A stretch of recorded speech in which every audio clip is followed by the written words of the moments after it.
Hello, friends, and welcome to Survivor NSFW Rewind, Professor Tim Watches Australian Outback. I am your host, Karen Eisenberg. Before I bring on my guests, the same spiel I always give you. First of all, I am modeling the Do You Suck Today t-shirt from the Johnny Fairplay collection. Nicole, you might have seen this because this is something from season 40. Where Ethan came back from a challenge and said to Boston Rob, "You suck today," because he did in fact suck. He did in fact suck. And so remember, with every purchase, you get a call from the great Johnny Fairplay. That's Jonny, no H. And if you buy a t-shirt, who knows, 4 years from now, you could be sitting there on Johnny's podcast, on Johnny's network with a podcast, because that's how I got started. Also, if you enjoy all of the nonsense we do here, please consider becoming a patron at adfreeNSFW.com. Besides the regular episodes, you get a weekly Q&A where you can ask Johnny and Matt Bischoff pretty much anything. And if you know Johnny, he will answer pretty much anything. We do Zoom chats. We play Survivor Trivia. We're about to start our Secret Rupert campaign for the holidays rather than Secret Santa. You don't know who Rupert is. Rupert would make a wonderful Know Santa. Rupert Grint. No. Is Rupert the bear? Wonderful Survivor. All right, so let me bring in my co-host and my guest here. So I'm joined as always by Professor Tim Wilson. Tim, how are you doing today? I see you got a haircut. I have. I'm so pleased you noticed. Well, because I was beginning to look like the wild man, and and so it wasn't my decision. My partner decided to bustle me in a car just before lockdown and take me off to a Kurdish barber. And I managed to stop him sticking fire in my ears, and I tried to stop him trimming my eyebrows, but there's some things you can't prevent. Do Kurdish barbers what do they put in your ears? Well, yeah, it's a Turkish tradition, and they sort of put a flaming torch into your ear. In my case, I think you put it in one ear and it come out of the other because there's not very much in between. And that's part of the haircut. Well, if you put the fire in your ears, I suppose the whole thing goes up in flames. You look like a burning torch. No, it was over very quickly. I still behave a little bit like a child in a barber's. I just don't like it happening. I feel it's a very real form of emasculation. I think you just sort of, it's all gone. It's all gone, and bits of it are going naturally anyway. I sort of, suddenly I think this is why I occasionally wear a hat. I think no, it's not, but I just think if you wear a hat, you don't notice these bits disappearing down the back. But I put the hat went down the back somewhere. I don't know where it's gone today. So I'm hatless. I'm hatless and slightly out of breath. And I got all my times wrong because I didn't realise that your clocks went back on Sunday. Our clocks went back a week ago. Yeah, because we had an issue last week. Yeah. So last week I was a week. I was an hour late, and this week I was an hour early, and it's simply because we're sort of out of sync. I mean, I don't know whether we blame your American president, but I mean, we don't know who that's going to be yet.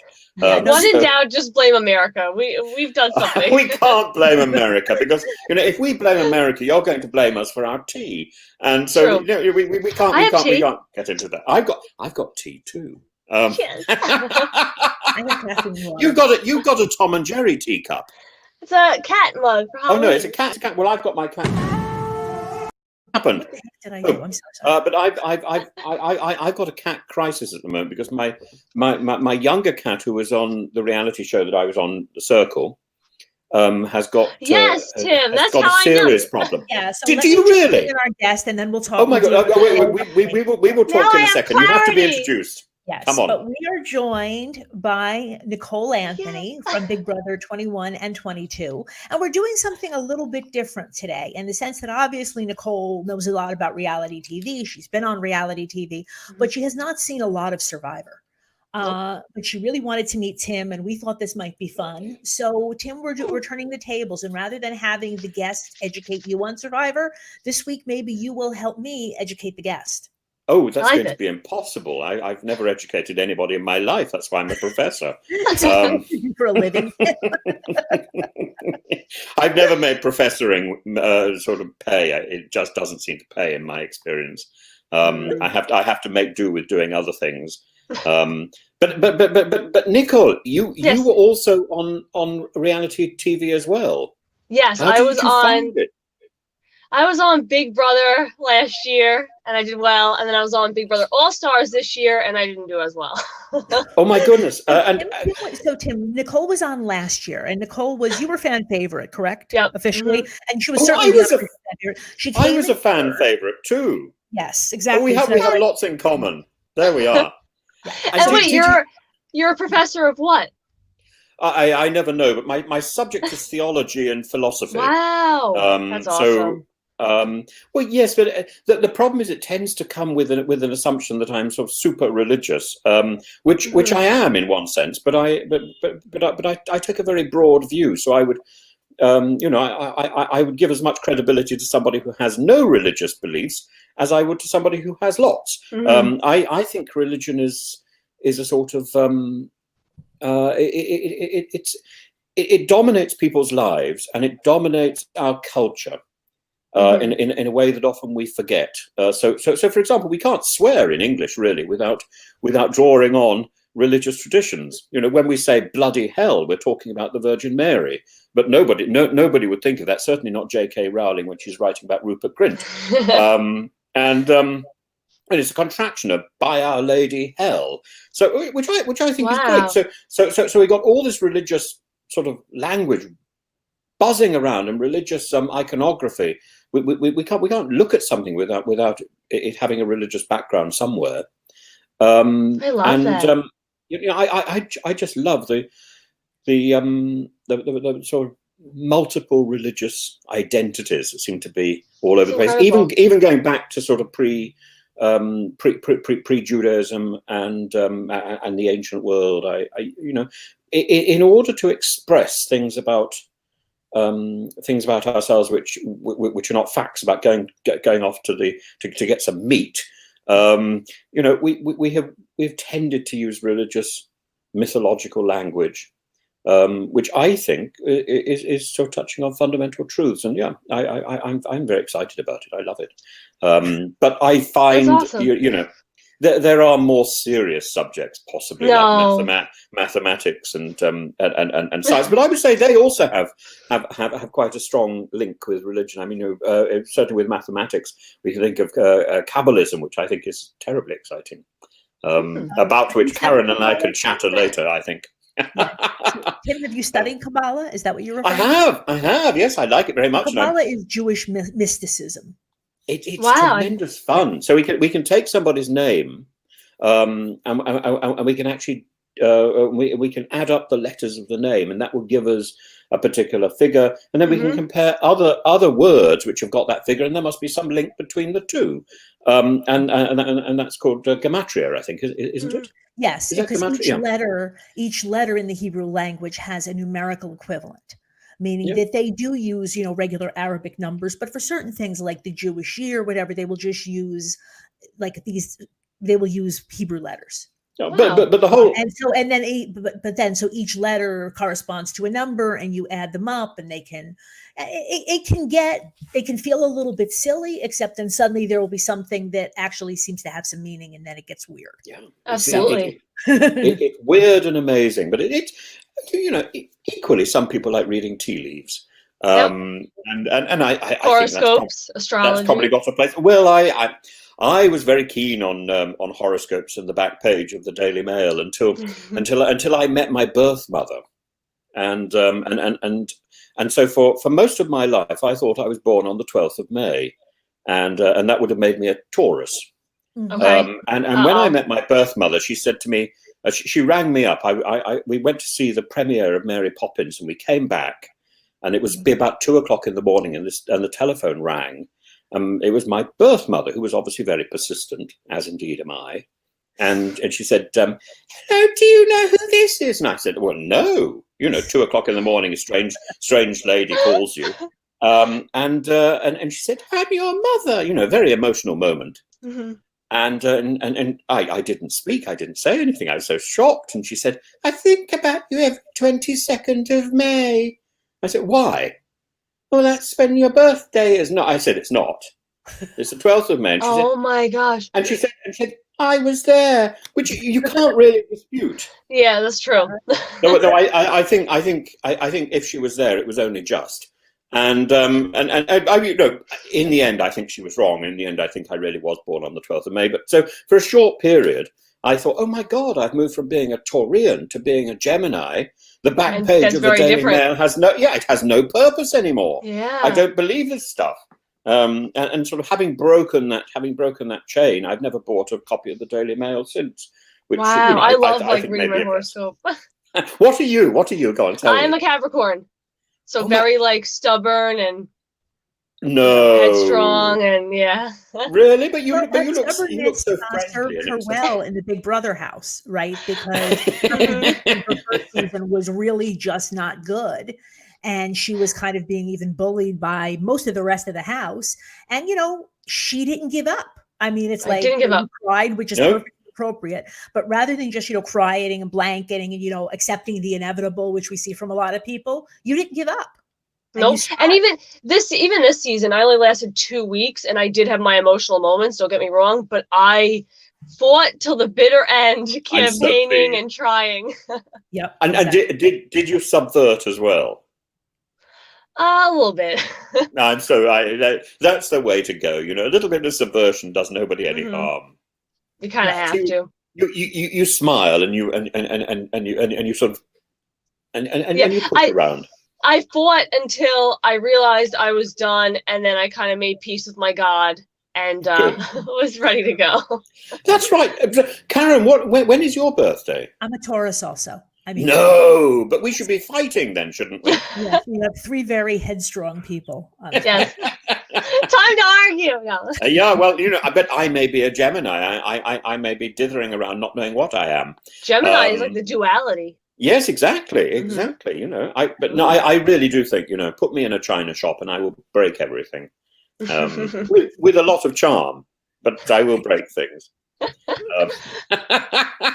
How did you get onto Big Brother? So I have been a huge fan of the show for like a decade, and then I was like, I can really do this thing. I want to do this thing. I'm meant to do it. Like I don't know. I would lay in my bed at night and just envision myself in that house. So I applied. And my first year applying, I didn't hear back anything. So I was like, okay, all right, not my year. And then I applied the second year, and they called me back, and the rest has been history. Because my partner was a fan of Big Brother when it started in the UK, but I must confess I've never seen it. It's on my bucket list of things I've got to teach myself. It is. It's a good show. It's a really great show. It's there's kind of like different phases of it. Like I feel like the earlier seasons are kind of different from like years ago, or very different from the most recent years. It's probably the same as like Survivor because it transitions, but it's a very interesting like microcosm of like how just like how everybody treats each other in the world, but we see it magnified in this house of like different characters. But it's like the circle put together. Yeah. Just so you know, Nicole, in the UK, they do it like Big Brother 1, in that the population of the country, the viewers get to vote people out rather than the people in the house. Wow. So that gives a slightly different dynamic. Yeah, definitely. You still definitely get people from different walks of life interacting, right? You get all of that, but you don't really get the strategy. I've been living your last season in the States through Karen. And she's been leaking information while we've been talking about Survivor, and so I've heard all about this sort of explosion of racism and nastiness and also blandness. So it's a combination of nastiness and blandness, which I find quite extraordinary. Did it make bad television, or did it make good television, do you think? This year, I would argue it made bad. Like my season, last season, there was racism, there was bullying, and it was very unfortunate, but at least we were a very lively bunch, and we were very dynamic characters. We were polarizing. We were interesting. I feel like this season you had the racism and the bullying, and then just very flat. I don't want to say flat personalities, but people that kept everything close to their chest because it was an all-star season, so nobody wanted to show their cards. So it was just a very constant Like, all right, this is how the season's going. Right. Nothing dynamic. There was a big pregame alliance, and there is some dispute about exactly how deeply it went, to the extent that there are even rumors that they shared the money, right? I'm not saying this has happened, but it's clear that many people spoke, and they just went in knowing that they were going to, work together until the end. And so for the first 2/3 of the season, that's what it was. It was just the people in the in-group voting out the people in the out-group. It's like a Pagani at Survivor, and it's just not all that much fun. And whereas last year, yes, that kind of happened where an alliance formed early because we were all just meeting for the first time. A few of us were able to rely on our strong social games to wiggle through that. Whereas this year, it was like, no, we are together. We are loyal. We know how each other plays. So if you're not in with us, you're not in with us at all. So we all just got picked off. And granted, we didn't win anything, but we all just got picked off one by one by one. But Karen, I don't have a lot of sympathy for sharing the money or winning the money anyway. Three people in the last 2 days have called me to say they're going to be on reality shows and competitions. Really? And they've asked me for my advice. And it's terribly exciting, sort of feeling like the old man of the system when I know almost nothing. And I said, look, the important thing to me, Karen, you're going to scream at me. You're going to say, you're wrong, Tim. But this has been my advice consistently, is that the money, the prize, is like the thing that Alfred Hitchcock would have called the MacGuffin. This is the thing that drives the characters to get through the story. But what we're interested in watching it as viewers, and what the contestants need to do if they're going to make good television, is develop their personality and showcase that personality and showcase the thing and reveal sort of progressively more and more of this fascinating character that we want to see and love. Who cares if you get the money? As far as I'm concerned, that is you have to develop. Yep, I agree. You have to develop your character, and that's why people often say, "Oh, why in shows like Big Brother do they have like the one jock, the one influencer model, the one quirky girl, the one gay guy?" But I think it is pigeonholing, but it's also, okay, here are your characters. Who are you going to root for?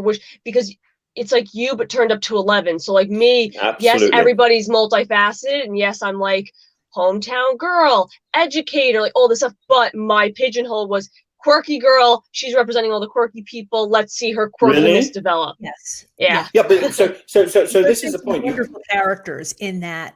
I'm losing my words today. Nicole, I am very, very tired. The same thing happened last week, and I'm sorry. And so the connection between my brain and my mouth is always tenuous, and when I'm tired, it really breaks down. So maybe I'll just shut up today and let you. I was going to say, Karen, it's a little bit. Sorry, I didn't hear that you came on. There's a delay on my computer, so I don't always hear everybody for a minute. We're going to fix all of it, people. Nicole, to what extent were you motivated, do you feel like, by the money versus just the title, just wanting to win? Because I think that's a big thing. I mean, look, money is nice. Obviously, it's life-changing money. Yeah, last season, my whole, they actually, when you're applying, they say why are you here? Are you here for followers? Are you here for money? Are you here for whatever? So my thing was, I'm here to break myself out of my mold. I felt like I was very much stuck in a rut in my life, and I wanted change. I wanted experience. I've never been on a plane, never lived with other people. So I wanted to break out of that. And mine, being a fan of the show, I wanted the title. I want the title of the Nicole Anthony from Long Island, New York, won Big Brother. That's what I wanted. And the money to me was just oh, that's cool. That's a nice bonus. So as the season went on and I got really close to it, I would say it was at Final 3 that I then started to go, oh my gosh, I could get this money and it could change my life. But again, mine was more so, but I will have the confetti. I will have the title. And then after getting off the show, I think that's when I started, because my life was changing, and I started to realize oh, wow, I do want a car. Maybe I do want to move out. And you start to realize how many bills that is. That's when I was oh, darn, the money is very important. So going into All Stars, I was far more, I am here, yes, of course, for the title, but very much alongside that is this money could change me and my family's life. So last year it wasn't, but this year I saw it for what it was. And I was like, damn, I want both. And also because it was an all-star season, it's pretty well known that, they were given a stipend just for coming into the house. Yes. So even though Nicole went out early, it's not $500,000. It's not, but it's real money. Yes. And that also sometimes lures people back who are not really sure that they want to play again. Right? Yes, which, allegedly, if that were to be the case, I'm just saying hypothetically, if that were to be me, that would be a very large selling point. Yes, I was anxious and nervous and not sure if I wanted to do it. But when you realize where you're at in your life and how money helps, that is a big deciding factor. Mm-hmm. So did you buy a car? It's coming. To do with the money? Yes, it's coming. Really? Can you can drive? I can drive. I have a license. I can drive. I just don't have my own car. And I'm very funny about like borrowing like my parents' car. Like I'm weird with that. So I can't wait. It's happening. What are you going to get? I want like an SUV. So I'm currently debating between a RAV4 and a Honda, either HRV or CRV. I'm thinking Is HRV. that with all the things at the front to catch sort of things that fall in front of you? I don't know. I just want I like higher up. HRV. So if you want to talk, an HRV is really not. I mean, it's an SUV, but it's a little tiny thing. Yeah. Like I ended up. Isn't there one of these sort of gates on the front that just sort of stops cattle and things? No. Oh right. Oh, I'm so sorry. I'm so sorry. But anyway, but Karen, do you like it? I almost bought. Have it? I love my Mini. I adore my Mini. Okay. And I almost bought the HRV and CRV. I mean, they're fine, but there were a few specific things I didn't like, so we can talk offline. But yeah, okay. Having a car just changes everything because, like you said, now you can just go wherever you want, and you don't have to go through the whole thing about asking your parents for the car. Yeah. Or being dropped off or relying on somebody to pick you up. It's very, very different. Yeah. Gosh, well, we have a Volvo which is very sturdy, but I don't drive it. My partner drives. So we actually went for a little motor today. Why did we go out? Oh, we went to have my hair cut. I've never sat behind the wheel of a car. When I was about 5 years old, I learned how to steer a tractor around the farm. But I never sort of gravitated beyond that to learning what the clutch and the various gears do. And I always needed help. I always needed help stopping the tractor. So I was lethal. And I've never actually tried to learn how to drive. I've never had the time or the money at the same point. Yeah, I know I've had a lot of like family members that have like never driven, and for me, like I think mine again, it doesn't go back to like, oh my god, I love cars, like I love driving. Mine's just like I want it so that I can get where I need to get. Like it's just a functionality thing. Well, now I realize how useful it would be. It does give you a lot more independence, I suppose. But we'd have to have two cars, I suppose. Yeah, true. And realize so when your partner, so in the early part of lockdown, back in March, April, so your partner was already in Turkey, right, on a schedule. Yes, my partner was in Dubai, and I was completely stranded, really. And these days with lockdown, with COVID, don't really want to use public transport, but we did actually go up. We did actually motor up to London. I think you go up to the capital, don't you? And we had to pay such huge fees for parking in London, and for not having an environmentally friendly car. That frankly, it was better. It was better risking sort of COVID in public transport, I think. And also you just crawl around in London, and so finding your way around in the one-way systems is a nightmare. Yeah. So I don't know how I'm going to get up there again. It's so cool to hear that though, because like I don't know if anybody else feels that way, but I always feel like London and like England, all that kind of stuff to me is just like in the movies, like it doesn't exist. Like so when you're like, I just drove up to London, like that's so cool. So I promise, Nicole. You still haven't left the country, I assume, right? You haven't done any international travel yet. I got a passport and I went to Canada. Oh, okay. Well, that's a start. Well, but Canada is hardly international. It's just the northern part of America. Yeah. that was retained by the British. So I've never been like overseas. I've never been off the continent. Did you see Mounties? Did I see what? Did you see Mounties in Canada? Did you see mounted police? The Canadian Mountie, was it Royal Yeah. Canadian Mounted No. Police? You I did didn't not. see them? No. Oh, they're wonderful, I believe. I think Canada is the most magical place. I It was long to beautiful. go there. It was very beautiful. Where did you stay? I was in Calgary, Alberta. So like above California. I went to like a meet and greet there. It was awesome. Gosh, and that's a sort of filmy place as well, isn't it? Mm-hmm. I've never done a meet and greet, Nicole. No. You'll have to take my hand and show me how to do these things. Well, oh my gosh. When we can travel, Tim is definitely going to make a trip to the States, and I will drag him to at least one big. I'd like to coordinate it with Hearts of Reality. Of course, Yeah, if it that would doesn't, be incredible. Hearts of Reality with Tim, I think I would start a riot. if it doesn't happen soon, nobody will know who I am. So. No, Tim, like, I was like, I recognized it. I couldn't. It was weird. I had a weird moment, and I apologize. Oh my goodness! Oh my goodness! Well, people are now starting to leave these comments on my YouTube thing saying, "Is this Robin Williams?" I think, oh no, dear. But it's the next best thing. It's awesome. And I don't know. There are some projects, and maybe if they happen, that would be great. And I've committed myself for the next month, while we're in lockdown, to doing something every day and putting it on YouTube to try and give people some encouragement. But I fear a lot of the time I'm going to be talking about my cats, and I worry terribly that actually now the cat who was with me on the circle almost had a heart attack about two weeks ago. So I mean, he's really very ill, and we've sort of got him on intense medication. So I'm having to pill pop like some sort of mad old granny, really, and squirt liquid in his mouth, which he doesn't like, but he's sort of responding a bit.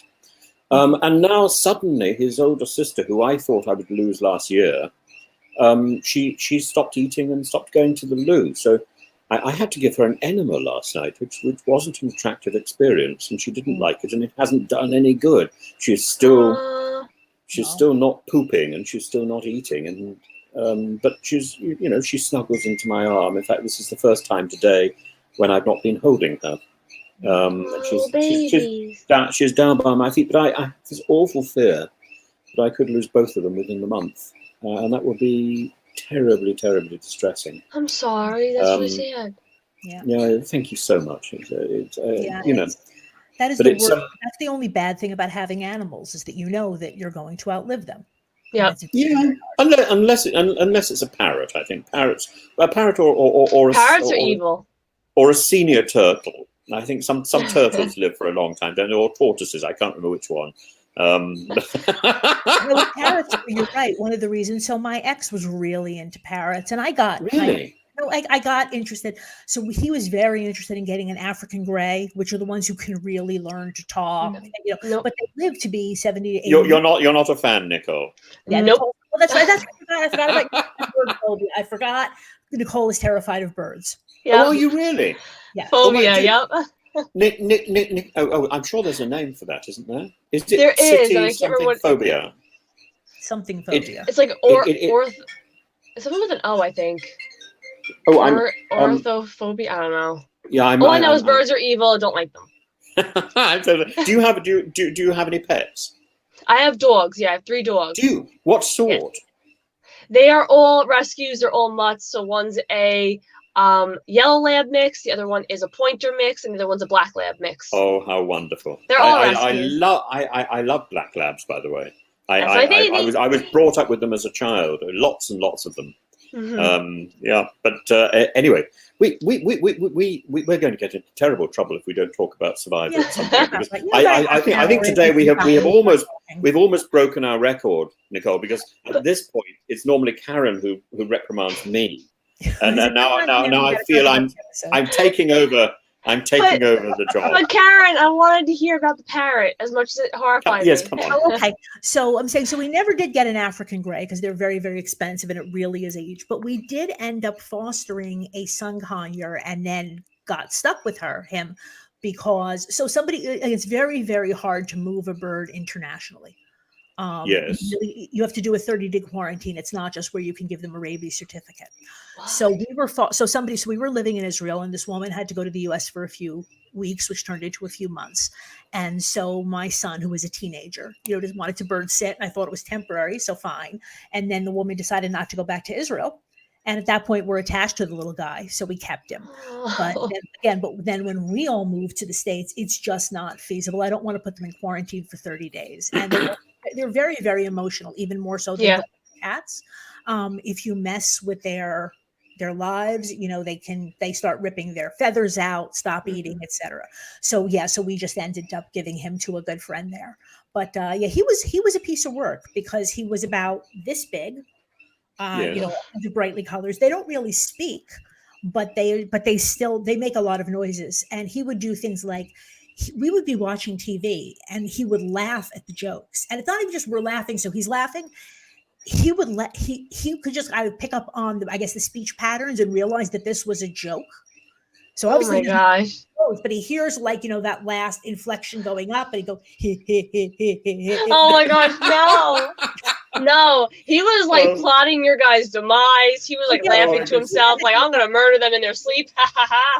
we have to convert you to the idea that birds are not necessarily evil. I think, Nicole. No, it's never gonna happen. And they were both. Do you not like the Rio films? I've never seen them. Have you not? Oh, they're charming. Which is funny because people say I look like the main girl. Well, it's probably true, actually. Yes, it's probably true. What are you going to? There we are. Ornithopia. Thank you. Ornithopia. Yeah, that makes sense, doesn't it? What are you going to do, Nicole? Oh gosh, with what? Now. Well, in your future, having done reality TV, you're not going to spend your time going on one reality show after another. What, or are you? I don't. Here's the thing. So currently, I am doing my Hello Friends podcast with my co-host, and we are rocking and rolling, focusing mainly on that. But I am up for everything, whatever experiences come my way or offers, or I like new. I like going places, trying new things, meeting new people. So I look forward to, I don't know, not that any are on the docket yet, but if any opportunities come, if another show were to reach out, I'd be like, oh, that's really cool, and I would like to try things. How wonderful. Well, you ought to come over to Britain and do something with me, I think. Okay. Come. Let's go and explore peculiar things. Oh my God, it'd be such a good show. It would be great fun. It would be great fun. I'm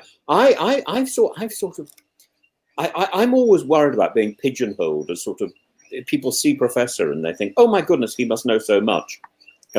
Whereas in my mind, I think I have the sort of the brain of a pea. As in the vegetable, rather than the sort of desire to urinate all the time. So I feel I've always got to be learning new things. Mm-hmm. Same. And I feel other people know more than I do. Tim, I went to school for English, so I have a degree in English, and do you really? My whole thing originally was I didn't know if I wanted to pursue that and then go into the professoriate when it comes to English. So I was I could be an English professor, but I could see. So people think I'm really smart, which I am smart, but in my lane, area, I'm a very That's the point, and we get smarter and smarter in a smaller and smaller field. Yep. And I love writing. I love explaining myself. I love using text to explain what I'm saying. That's more. Yeah, that's very This is it. Yeah, but I feel that I know sort of tons of sort of very small things, but I feel the thing that I want to be learning all the time is more and more about popular culture, because that's what makes the world tick. Yeah, and true. And it's so much of that sort of popular stuff, the ephemera, that we throw away. If I had an opportunity, I would just be rummaging around people's dustbins all the time, looking for the sweet papers that they're throwing away, because those things, in 10 years' time, nobody will know what they are. And I was like, well, these things, the Cadbury's flake dictated the course of my life. And how many of these things have I bought? That to me is what makes my life tick, and it's what I think makes all of our lives tick. It's not these sort of great thoughts, and there's a limit to how many times we can read Jane Austen. What area of English did you specialize in? Well, here's the thing. I wanted to go back and get my master's, so I only have my bachelor's right now. So it was English. Where would it everything. be? Where would your master's be? Well, that was the whole thing. I didn't know because I love all of it. So I was like, I don't know what to do. So then I applied to Big Brother, but I did my thesis on Ginsberg's Howl. I love like the counterculture. I love like the underdog, the outcast, and the 20th century. Yeah, like I love like not so much like the ones that everybody talks about. I like the people that are like behind the scenes doing the opposite and talking about like the downtrodden and talking about like I like that kind of stuff. Very good, very good. I did well, because at about the same time you get the rise of sort of fantasy literature and Bridget Brophy. Did you come across her stuff as well? Not Bridget Brophy. Bridget Brophy. Yeah. I'm thinking of Ursula K. Le Guin. Sorry. I have not. No.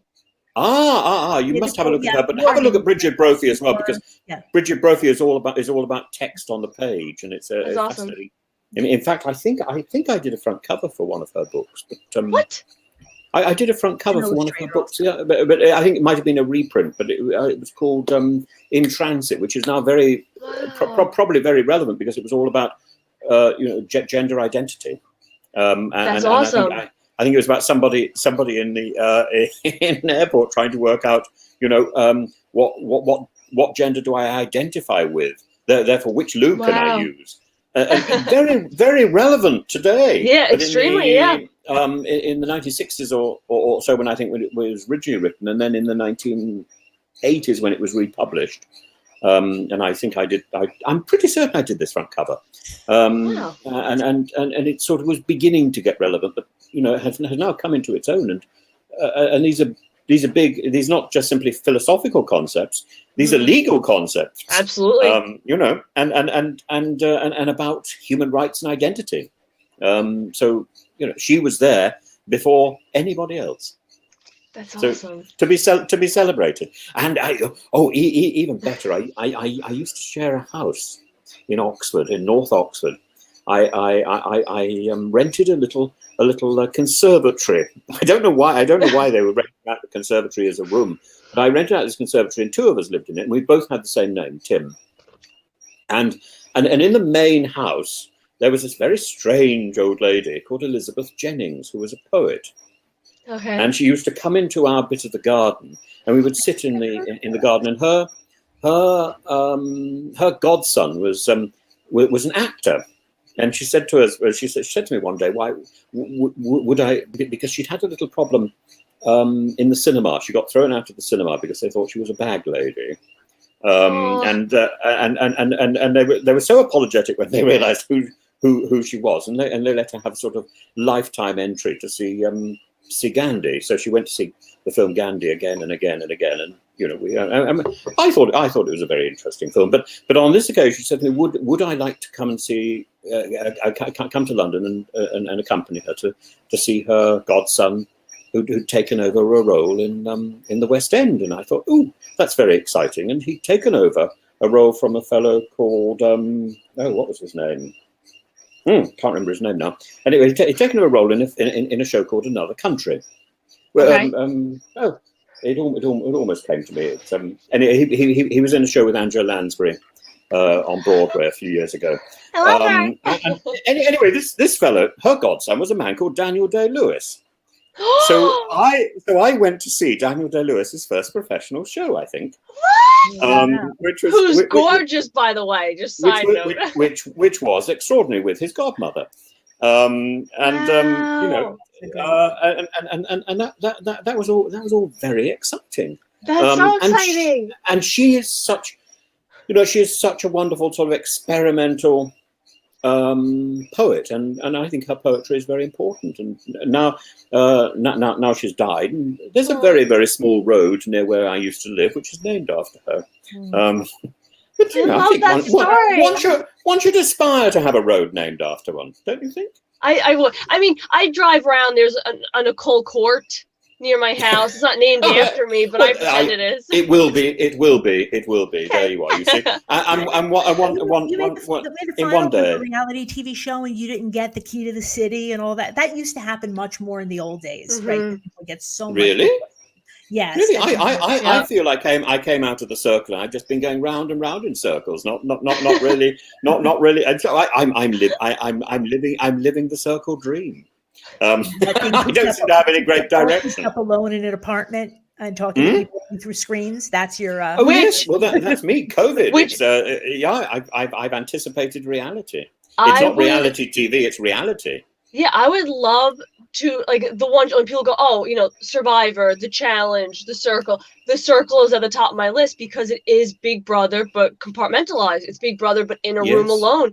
And I think I would do better because I wouldn't have that social anxiety, like being in a house with all these people. Well, Nicole, like that was one of the things that was so amazing in your first season. That like by the end of the season, like you and Jackson were friends, and you were like having like food fights. Yeah, right? Which you wouldn't have thought day one because we were so. And part of it was, yes, I mean, I'm sure he looks at, quirky people in a certain way, but I think also for you that, you look around and like, these are the cool kids, they're not going to want to play with me. And then that's something that I always say, and this goes for any reality show. I think we oftentimes pick on the quote unquote popular people for grouping together. But the truth of the matter is we all have that subconscious bias.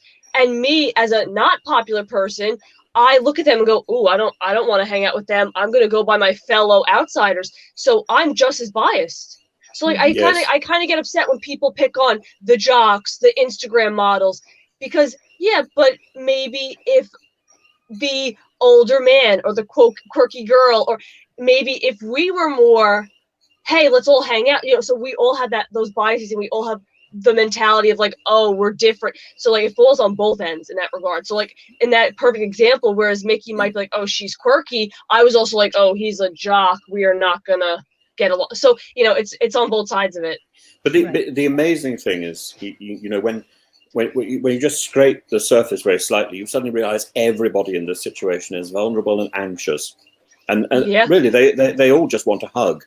And once you get over that point, me too. Terribly anxious and insecure. I just feel I'm monumentally needy, and same. Once I've been honest about that, then I've exposed some of my vulnerability, and ideally, you create a bond with somebody. I found I was creating bonds with people in the circle that, of course, I hadn't met and I didn't know. And what's amazing is those bonds were quite genuine and have persisted.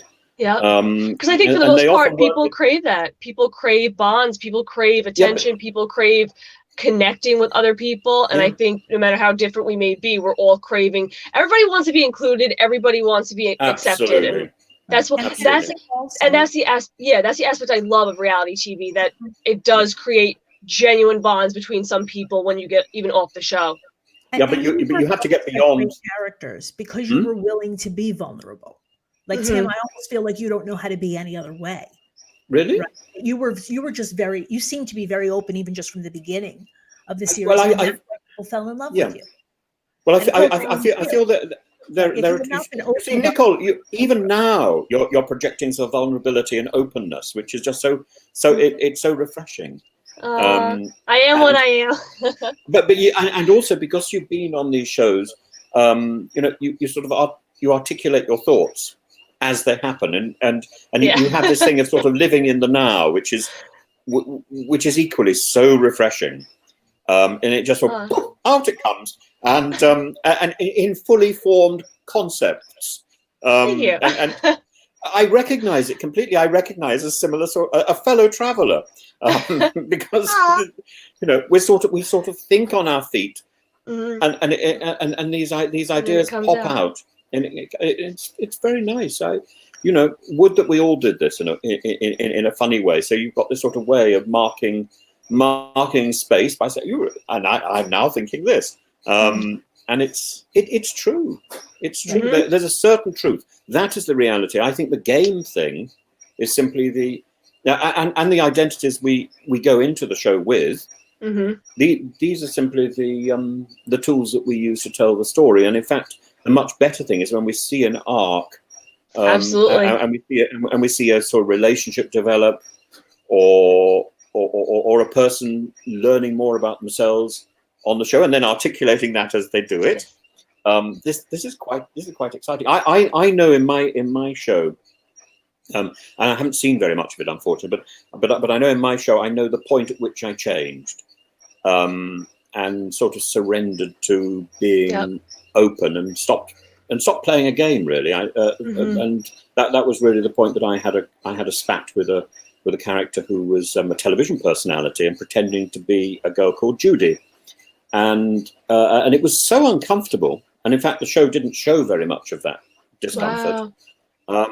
It was so uncomfortable that I sort of stopped playing the game, and after that I just wanted to be friends with people and try and reach out and try and help them move forward. And I was particularly supported with the Judy spat, which was, as I say, horrible, by this fellow called Woody. And I wouldn't have cared who Woody was at that point, because he was just so nice and helpful. And equally, Brooke was.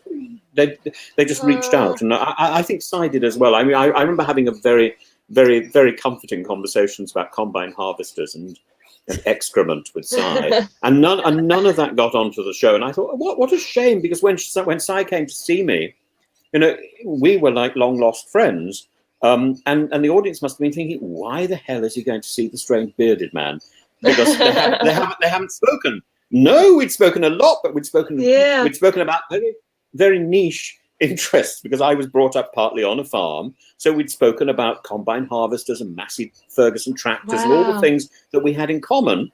Delivering calves, castrating pigs, and oh no, it happened. I was at about the age of 6. I was very good at that. I was very nifty with my fingers, and give me a comment on that. Give me a little boy pig, and he isn't anymore. Let's get on castrating pigs, and fortunately, in this episode, we're not killing any pigs either. That happened a few episodes. I didn't kill them. I was very humane, and it came in very useful later when I found myself on a hillside in Greece with a lot of goats. I thought, I know how to do this. Whip, and with goats, you have to get rid of the front teeth too, because otherwise it's really very uncomfortable. Wait. What does getting rid of the front teeth have to do? I know. Well, goats' front teeth are extremely nasty. So you clip at the front and clip at the back, and everything is fine. I'm sorry, Nicole. I'm so sorry. You're looking horrified. Let's change the subject. Let's get on to Survivor. Go back to. I'm just saying. But Nicole, Survivor, there actually was a fairly bloody murder of a pig, but. Yeah, that was nasty. That was nasty. I would never do that. I want my pigs to come fat and happy, and not to savage each other with their little teeth. Actually, pigs do have nasty teeth too, but I don't remember ever taking out a pig's teeth. All right, so let's get to Australian Outback episode 11. Yes, I was 6. Nicole, I was 6. I would have done whatever I was told to do.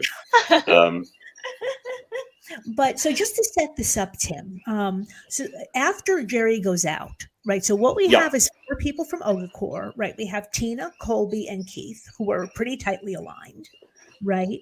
And then we have Amber, who had been left out of the Jerry vote, right? They did not tell her, right, that they were going to vote her friend out. And again, this is the first time ever in reality TV, I think at that point, that a group had actually turned on one of its own members. Right, because in Borneo, the one tribe just picked off the other one by one. Whereas here, that happened for a bit, and they went back to it. But there was that one episode where they said, yes, Jerry is on our team, but she's just so annoying to live with. We're going to get rid of her. So we've got Nick, Elizabeth, and Roger on one side, Tina, Colby, and Keith on the other. And Amber, who, like I said, is technically, an Ogakor, but if she didn't realize it before, right, she's very much on the bottom of that tribe. So in theory, at least, right? And they did kind of mention this briefly at the beginning of the episode. If she were to then realize that she would flip and go to the Coochas, it would have been 4-3, right? And they could have started picking off the people Yeah. that so Amber kind of does flag this at the beginning of the episode. Maybe I should work with the Coaches, but it doesn't happen. Can I cut in for a second? Because Nicole, you've not seen very much of these early survivors, have you? I have not. No. I used to watch Survivor when I was younger, but I don't remember. Yes. I watched like the earlier seasons, and then I was like hell-bent Big Brother, and that was it. Well, you see, I've now been watching this as a sort of exercise to try and teach me about reality TV. Mm-hmm. And what having been on it and having never seen reality TV at all, so I was sort of headhunted out of the middle of nowhere and said, "Would you like to be on this show?" And I thought, well, yeah, I've got a month free. That's awesome. And I really enjoyed. I really enjoyed the show itself. I found the aftermath quite tough. Yes. But the show itself, I enjoyed. I thought I was very well looked after. I had an amazing edit. I did watch the whole of the previous series, but I haven't watched my series. I tried watching, I think, the first 4 episodes, and then I tried watching episode 5, I think, and I fell asleep. And I thought, this is just doomed. Because I would love for you to watch your season, and then we could do a show like it would just be so. I want to watch it too. It's so excited now. Nicole, if you promise to watch it with me and to be critical. Then we can do it. Karen can set it up, and we can be the co-hosts, and that would be tremendous fun, because you have insights into this that I don't have. And likewise. But so what I found, so watching Survivor, is I just see the hand of production everywhere, and I see I see and I praise.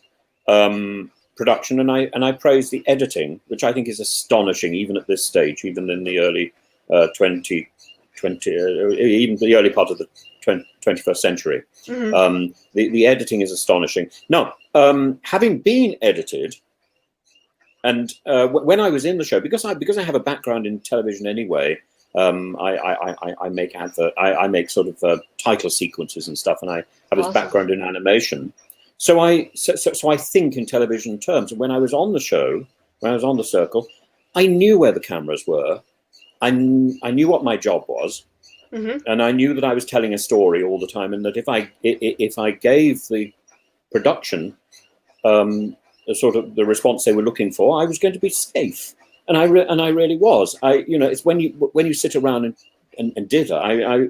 Recently I've been doing news broadcasts, and I've been asked to comment on news events on Turkish TV and on Russian TV, and I've not quite got it right yet, because I realise what I'm doing at the moment is being very obedient and answering questions, whereas what I need to be doing is answering the question and going off on an interesting anecdote. It really what we're doing here, except here I sort of take over a bit, and I go a bit wild, and then Karen has to sort of beat me down. But I should be doing this naturally, because if you leave a hole, the interviewer's got to do so much more work, mm-hmm. and really you want to make their life as easy as possible. You are the feature.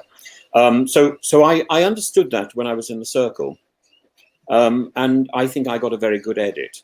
I also know people who didn't get a good edit, and sort of were disappointed. And not mm-hmm. only in the circle, in other shows I've now spoken to, and they sort of and I think the public only see the edit, and they only see what is broadcast. Absolutely. Very, very fortunate. And that is a concern.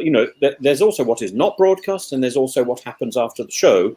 And what you find is that you are very much possessed by production, and that's a very strange. You have surrendered yourself to an image of yourself which has been manufactured by other people, and yes, if you're very lucky, you're sort of in control of that because you anticipate what that image is going to be. Yep. But it isn't quite you. Yep. And to an extent, there's then two of you. It's rather like a sort of Doctor Who episode where you're going back in time and you're meeting another version of yourself. And as I say, I was very happy with the version of myself which came out. But what about you? Were you happy? Definitely. My first time around on Big Brother, I don't know. I guess it was a different version of myself because I kind of applied and was like, I'm this tough New Yorker gal. And then, they found, my truth that I had kind of like built up with armor and leather jackets and combat boots. And they were like, we see through it. We see the rainbows. We see the unicorns. We know you're quirky. And I was like, damn it. So they kind of like school teacher, but you were trying. Yeah. Your thing when you went in, your personality was going to be the tough New York chick. Yeah. When I sent in my application video, and I've shown this on my show, I'm like in my black and my cheetah print, and I'm like cursing, and I'm like, I'm from New York. Really? You don't step on me. Like I was very like tough. So when they first called me, production said to me, she was like, Nicole, you're a badass bitch. And I was like, damn straight I am. And then when they called me again for the next round of interviews, that was when all hell broke loose and like my quirks came out and I smacked the laptop off the dresser. They saw my stuffed animals. They saw my Pez collection. Like all the armor started to fall. And I think that's the thing too, as much as like they do caricature you, they also find your truth. Like they will dig through the bullshit. They will find it. Like even if you think it's your true self. Like I thought guarded, tough New Yorker was my true self, and they helped me break that down and see that vulnerability of like, I'm a quirky girl, which is interesting because going back to this episode with the whole you're a good person versus you're a bad person, it's weird because I feel like early, because we never saw this before, early reality shows and reality episodes, it was a lot of like, you're either with us or against us. This is the game. We take care of our own. We get rid of the other side. And I feel like this situation is a very modern like situation where nowadays we see, like you think of my season of Big Brother, where this big alliance didn't stay tight and they were like, ooh, these two people in our own alliance, yes, we have the numbers, but they're not being good people right now. We're going to choose Nicole over them. So like it became a good person versus bad person persona in that house. And I think it's interesting that it did originate so early. I didn't realize how in such an early season of Survivor, we saw something so similar. Yes. Yeah. What I find so fascinating about this episode is the fact that the characters are still sort of justifying getting rid of Jerry. Mm-hmm. Actually, until about 15 minutes into the show, there's so much sort of anti-Jerry polemic. And I think it's not because Jerry was disliked. I think it's because they're justifying what happened. Mm-hmm. Yep. And what I found at the end of the previous episode was that for the first time I warmed to Jerry, just as she was going. I thought, oh, poor dear. Whereas before that, I think if she'd gone halfway through that episode, I would have thought, yeah, cheered. Mm-hmm. As it was, by the time she went, I was sort of, please don't go. Please don't go. Absolutely. Stay. Because and this is now a character I want to get to know. Whereas before, for the entire series up to that point, I thought, I just don't want to know this woman. Now I want to know her. Now I'd like to meet her. But up to that point, and she apologized, and then suddenly you want her to stay. It wasn't the apology which did it. It was suddenly the look of vulnerability. Yep. It was the first time she was vulnerable, I think. Yep. Because people are multifaceted. Even if you are this bully, let's just say 90% of the time, there is that 10%. We all have vulnerabilities. We all get sad. We all get upset. We all get ashamed. So I think with them justifying it, it's kind of that mentality of, well, we got rid of her because she wasn't a good person. But if we were good people, we would have remained loyal to our allies. So, oh no, now we're being a hypocrite. How do we reason that? We give justification and explain why. And I think that's something that I've said since the beginning of like whatever seasons I've seen, whatever seasons I've been on. Reality television, it only most of the time shows you that one facet. So when people get out into the real world and you see them cry over something they've said or cry over something they've done, we as viewers, we typically go, oh man, well now I feel bad for that person. Like, Yeah. and I've done it many times in reality TV shows, like, go home, I don't like you, and the person cries, and you're like, oh, they're just a person.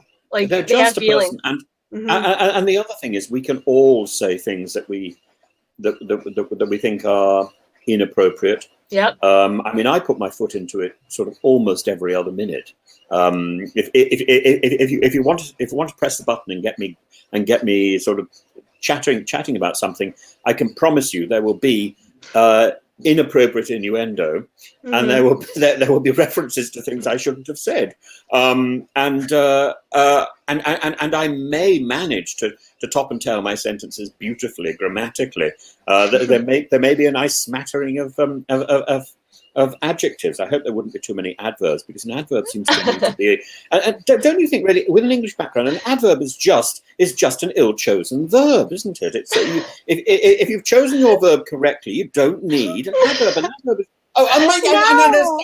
and there are some adverbs which you just want to scream at. When people use the word obviously, you just think you're just on a power mode, aren't you? You just want to prove how clever you are. Obviously, if it's so obvious, you don't need to say it, and if it's not obvious, you've misused the word. But if you need to describe what you're doing to a further extent, you need it. No, you just need another verb, don't you? Or a well-placed adjective. Should not be necessary. Adjectives are okay, though? Adjectives, I love a good adjective. It's better than chocolate. Oh, I know that's got a different meaning in this show. Yeah, just because Nicole also in previous episodes, it was pretty clear, Jerry and Amber, right, her friend Amber, spent a lot of time talking about how much they miss chocolate. Clearly, they were talking about something else. Especially because Jerry, there was a whole thing where Jerry had these chocolate fantasies. Thank goodness, because Tim, I was about to be like, I love chocolate. I was going to go on a rant about chocolate. I love chocolate. When I went to New York, I discovered Hershey bars. Oh my God! Okay, hold on. This is completely unrelated, but Hershey bars are like the greatest thing that ever existed. If you were having a bad day, a Hershey bar will not let you down. I am good. I know. Well, here it's Cadbury, which is a good alternative. But I remember a really good advert. So when I went to New York, I knew about Hershey bars because I'd seen this amazing series of adverts where they'd taken 1950s films and cut out the main character and made them advertise the Hershey bar. So there was a wonderful little sequence of Gene Kelly dancing, and then he sort of did this to a Hershey bar, and out it appeared. And I thought, awesome. What is a Hershey bar? Hershey bar obviously is something that Gene Kelly likes. So it must be delicious. Good. Of course, yeah. Everybody loves it. Well, I could barely get down. I could barely get around the streets in New York without a Hershey bar. Chocolate from Israel. I thought also Hershey's. It's like Hershey's, but I would argue it's better. What is that? It's elite. We call it cow chocolate. The wrapper has a picture of a cow on it. Elite is like the Hershey of Israel, and it's really quite good. Oh my God, I want it. Okay. The chocolate I particularly like now is Polish chocolate, and it's in a sort of golden wrapper, and it is literally like Willy Wonka, and it's wonderful. And there's only one shop in my town that sells it, and they sell 3 for £1. And I just think, if I've got a £1 note, or actually a £1 coin now, sadly, that is destined for the Polish shop, and they come back secretly. They come back secretly in my jacket, so my partner doesn't know. Because he doesn't quite approve of my eating chocolate, and I go into the utility room, which is my office, so appropriately named, sitting next to the slightly leaky boiler, and I sneak out one of these golden bars, and I think all those Willy Wonka songs, and I tuck in, and that's my little moment of pleasure. It's better than Cadbury's.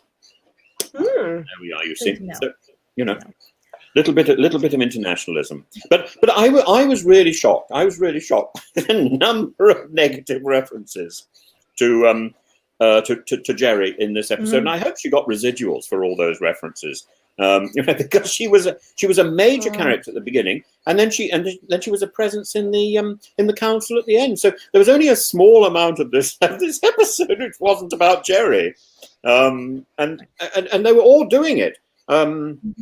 I've made a few notes, but Tim, let's go through the episode. yeah. So first of all, before we get to the reward challenge, we were just seeing again, that they are very, very, very hungry. We did get another Colby soundbite where he said, "If it's in butts, we're candy and nuts. We would all have a Merry Christmas." Oh, I've written that down too. Yeah. How clever. Did you get the one about where somebody said that if Jerry came back with rice, we'd accept her. It was quite cruel. I can't remember who said that now. It was Elizabeth. We'd bring back Jerry if she came with rice. Very cruel. And they did not like Jerry, so that's how desperate they were. Such a good line. Such a good line. But they're hunting for grasshoppers. Right? Oh, that was painful. Colby couldn't do that. So I guess they use them for bait, because you could also I thought maybe they were just going to eat them, but it looks like they're you can eat them now. Why not just eat them? I would just eat them. Well, there are kosher locusts. Yes. Well, yes. And you look for the little hay in the thigh bone. Is that in the thigh bit? I think that's what you do. Tim, actually, it's interesting you say that. What we do now is that we know that there are certain species of kosher locusts, but we have lost the tradition as to which ones they are. So it's not whatever or whatever. Because I remember reading this with great delight and thinking, ooh, so there must be a kosher locust. Well, like I said, we have to accept that there are kosher locusts out there, but what they would say is that you can't identify them now. So I can't go to a little restaurant and order a plate of locusts. Not in a kosher restaurant, no. I'm so sorry. What a shame. I've never tried. They're a great source of protein. I guess they decided on Australia. You've destroyed a little pleasure. I'm so sorry. And an entire page of the Talmud, I'm sure.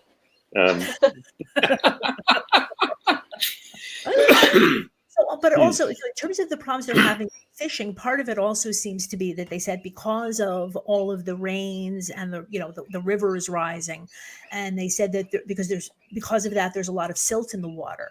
And so when they try to fish, we discovered last week they can't fish from a canoe anymore. They took it away. They can only fish from the bank. And then because the water is so murky, like I would think that would actually make it easier because the fish Yes, I would have thought so. It certainly makes it easier for turtles to nose around on the shoreline, I believe. Right. So that's why they're having turtles, eating their lures, but the fish. Why can't they catch a turtle? I thought I remember Mrs. Beaton had all this stuff about turtle soup. First, kill your turtle. Yeah, I agree with you, Nicole, but that is definitely a thing. Now, it's possible, again, they're always told what they can and can't. I would starve to death. Maybe the turtles are endangered. I don't know. Like, production can't let you die. I refuse. Well, that's what we find out at the end of the show, but even then, it's rather vicious. But can production let you die? I don't know. No, it's bad for ratings. It's bad for ratings. And even before were you fed well on Big Brother? Yes, we have a storage room that they restock like all the time. We just go in there. And they send you off into another room, and then you come back, and everything is magically. Well, no, they magically refill the one like pantry room.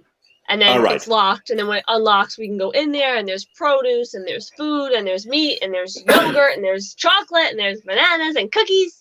Yeah. And there's also slop, so that generally there's plenty of food, except and Karen, people have to eat slop. I almost died on the slop, so imagine me on an island. Forget it. What is slop? Okay, so this is it's Big Brother like punishment every week. There's used to be a competition, and now a few people can only eat this. So this is this concoction that they've come up with the nutritionist. It has everything you need nutritionally, but it tastes like baby vomit, right? Basically, it looks like baby vomit, and it really seems to do a number on. Is it warm? You can heat it up. It's protein powder and steel cut oats. But that sounds perfect. I'd be very happy with that. My body rejected it, and I really. Did you have lots of it? Because we're on it for a week. When you're Really? when you're punished, you have to eat it for a week. So like after And you're eating it while other people are eating real food. Yes. Yeah. And you can see them going through their carrots and bits and pieces, and you've got Yeah. this goo in front of you. Yeah. It's like it's like the beginning of Oliver, isn't it? It was, and I'm not a complainer. Like I'll just eat it, but after like 4 or 5 days, my body was like, Really? "You're done." Like I was dizzy. It was just bad. It was really bad. Could you have tea as well or not? Yes. Yep. Oh, so Tea is allowed.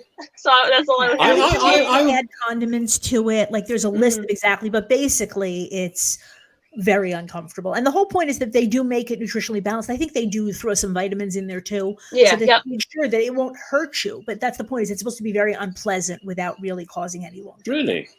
Yes. Gosh. And did you find you lost weight while you were in Big When Brother? I was on it last year, like I was gaining weight in the house, and then I went on slop, and then like it put me back to like my normal weight. And then this year, I really wasn't eating because I just decided to avoid the slop after I got so sick. So then I lost a lot of weight. Oh right! Oh my goodness! Gosh, because I found I lost sort of 3 kgs or so while I was on the circle, which I was rather Really? pleased with. Yeah, since lockdown, I put those back on, but and now I can't seem to shift it at all. No, but 3 kilos in 3 weeks is a lot. Now you can order whichever food you wanted, right, Tim? I mean, I know. Yes, but the Americans said that they got pretty much I had everything. quite a limited diet, and I'm quite happy with my limited diet. Mhm. But now I find I don't seem to stick to it properly, and it sort of. See, mine was the opposite. I was trying to like gain weight in the house because like come and stay with us. We've got a spare room. no, because like when I got the Come and call, bubble I with was so stressed out, and when I get stressed out, I don't eat and I lose weight, and that's no good. So then I'm the like, other oh my God, way. When I get stressed out, I put on weight. Same with me. Really? And my goodness, One way or the am I stressed out at the moment? But yeah, come down to Baltimore, Nicole. I'll feed you. Okay. This is what I do. I'm a Jewish. Come and mother. feed me too. But I need to lose weight. I think you both ought to come over here to the UK. Yes, Karen, we're going on a trip.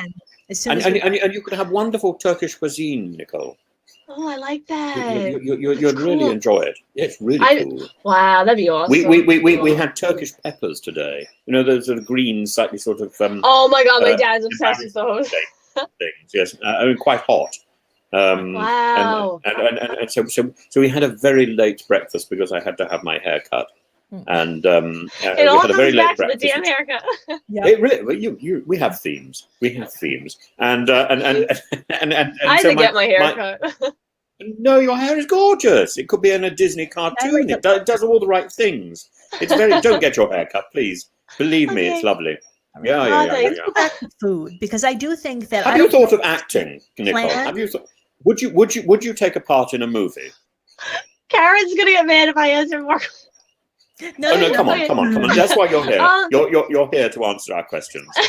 Answer all the questions. There's not The answer is yes. Like I said, like I'm up for any experiences, any opportunities. Like if someone were to come to me and be like, "Hey, you want to be in this movie?" I'd be like, "Of course!" Like a voice acting role. I'd be like, "Let's do it." I think you should definitely be doing movies. Wow. You'll be charming. Thank you. It'd be great fun.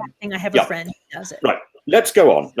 So when we go back, so now we see the reward challenge, and it is the first Survivor auction. And again, you query whether that was planned or not, but they realize that they need to get some food into these people because they're not making good TV. So they each get $500, and they're allowed to bid on food. And again, this is something that Survivor will do many, many times, and then they will stop, because the way they broke the auction was people could then also bid on game advantages and or letters from home.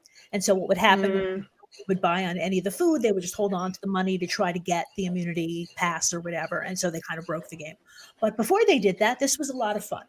So so when they finish the auction, whatever money they've got left over, they keep. That's a good question. I don't know if I have a feeling that they ask back. Yeah, I would have thought so. Because I think the whole idea is that they do want you to spend the money. That's the thing they want you to. Because everybody would just sit there and not bid on the food. I mean, I thought it was a very, very cruel game, by the way. I thought it was very cruel. And the Elizabeth Tina meal. Oh, that was a lot of fun because it was fun to watch, but I just thought it was cruel. No. The fun part was that Elizabeth said, you know, I want to split somebody, and Amber's like, I'll do it, and Tina like shoves her out of the way and says, no. Oh yeah. That was fun. Yeah. Well, why couldn't they split it between three? I mean, you know. And what did Amber? Amber didn't get very much out of this story. Got a glass of water. She's one of the only ones who didn't have a real bad upset stomach because mostly she got a glass of river water for $200, and then I think they said she got a few French fries or something. But oh my gosh, could she drink the river water? Normally do, because like this year was things like they got 4 Doritos and salsa, or 6 French fries. Now they give you an actual plate of food. Yeah. Yep. But it's possible that they kept it smaller for a reason, because as we see, this is the first time, and this is something we will see many, many times in the future. Everybody overeats and gets really sick. And apparently when you have not been eating, it just goes right through you. Mm-hmm. So that's why we see already at the end of the auction that it's coming out of one end or the other. And none of them seem to regret it. I mean, I think Nicole was worth it. Again, worth it. Right. They all got at least a bit of food. And then the horrors of peanut butter and chocolate. Nicole, tell me you're not a peanut butter person. I love peanut butter. No. I love it. Especially like Reese's Pieces. Yeah. Peanut butter cups. My partner's just discovered peanut butter. I just think, this is the end. I find when the jar opens, I have to move to the other end of the sofa, or ideally out of the room. It smells so good. It smells like boiled vomit. I just find and the consistency, the color. I mean, I think there's only one thing worse than that. Smooth like Skippy. Oh God! Tim? How can you do this? How can you do this to me? Yeah, or hummus? Do you eat hummus or tahina? I loathe hummus. So it's all the same hummus. thing. I don't like hummus. I can just about manage tzatziki, but all these other things, I just think no. Pre-digested food, not attractive. And I think that we have something here in Britain which I think is marginally worse than all of these things. It's called Marmite, and it not only does it have the same consistency, but it's a sort of black color. So it's like the sort of pre-digested food that you might find from a mine, and it's what does it taste like? Some people love it. You grew up. I don't know what it tastes like. I don't like the smell. It's very, very umami, because when I lived in Israel, again, people from, not Americans, but people who were from the UK or South Africa. Oh, they loved it. They would spend $20 on a little tiny jar of that stuff. Yeah. They just love it. Yeast extract. Yeast. And I love the smell of yeast. I can't stand the smell of Marmite. Marmite. Marmite. My mate Marmite. Not my mate at all. No. Keep me from it. All those things. I just find the consistency of these things. It's like somebody. I used to know children who ate toothpaste, and I think, not attractive. Not attractive. Yeah, but Tim's going to have to get used to this peanut butter thing, because peanut butter is going to play a big part in a bunch of seasons. Like we saw it when Jeff. Actually, can I tell you the thing which I find even worse than any of these? And this is really strange. It's a strange confession. That sort of melted chocolate that you get in a little tub.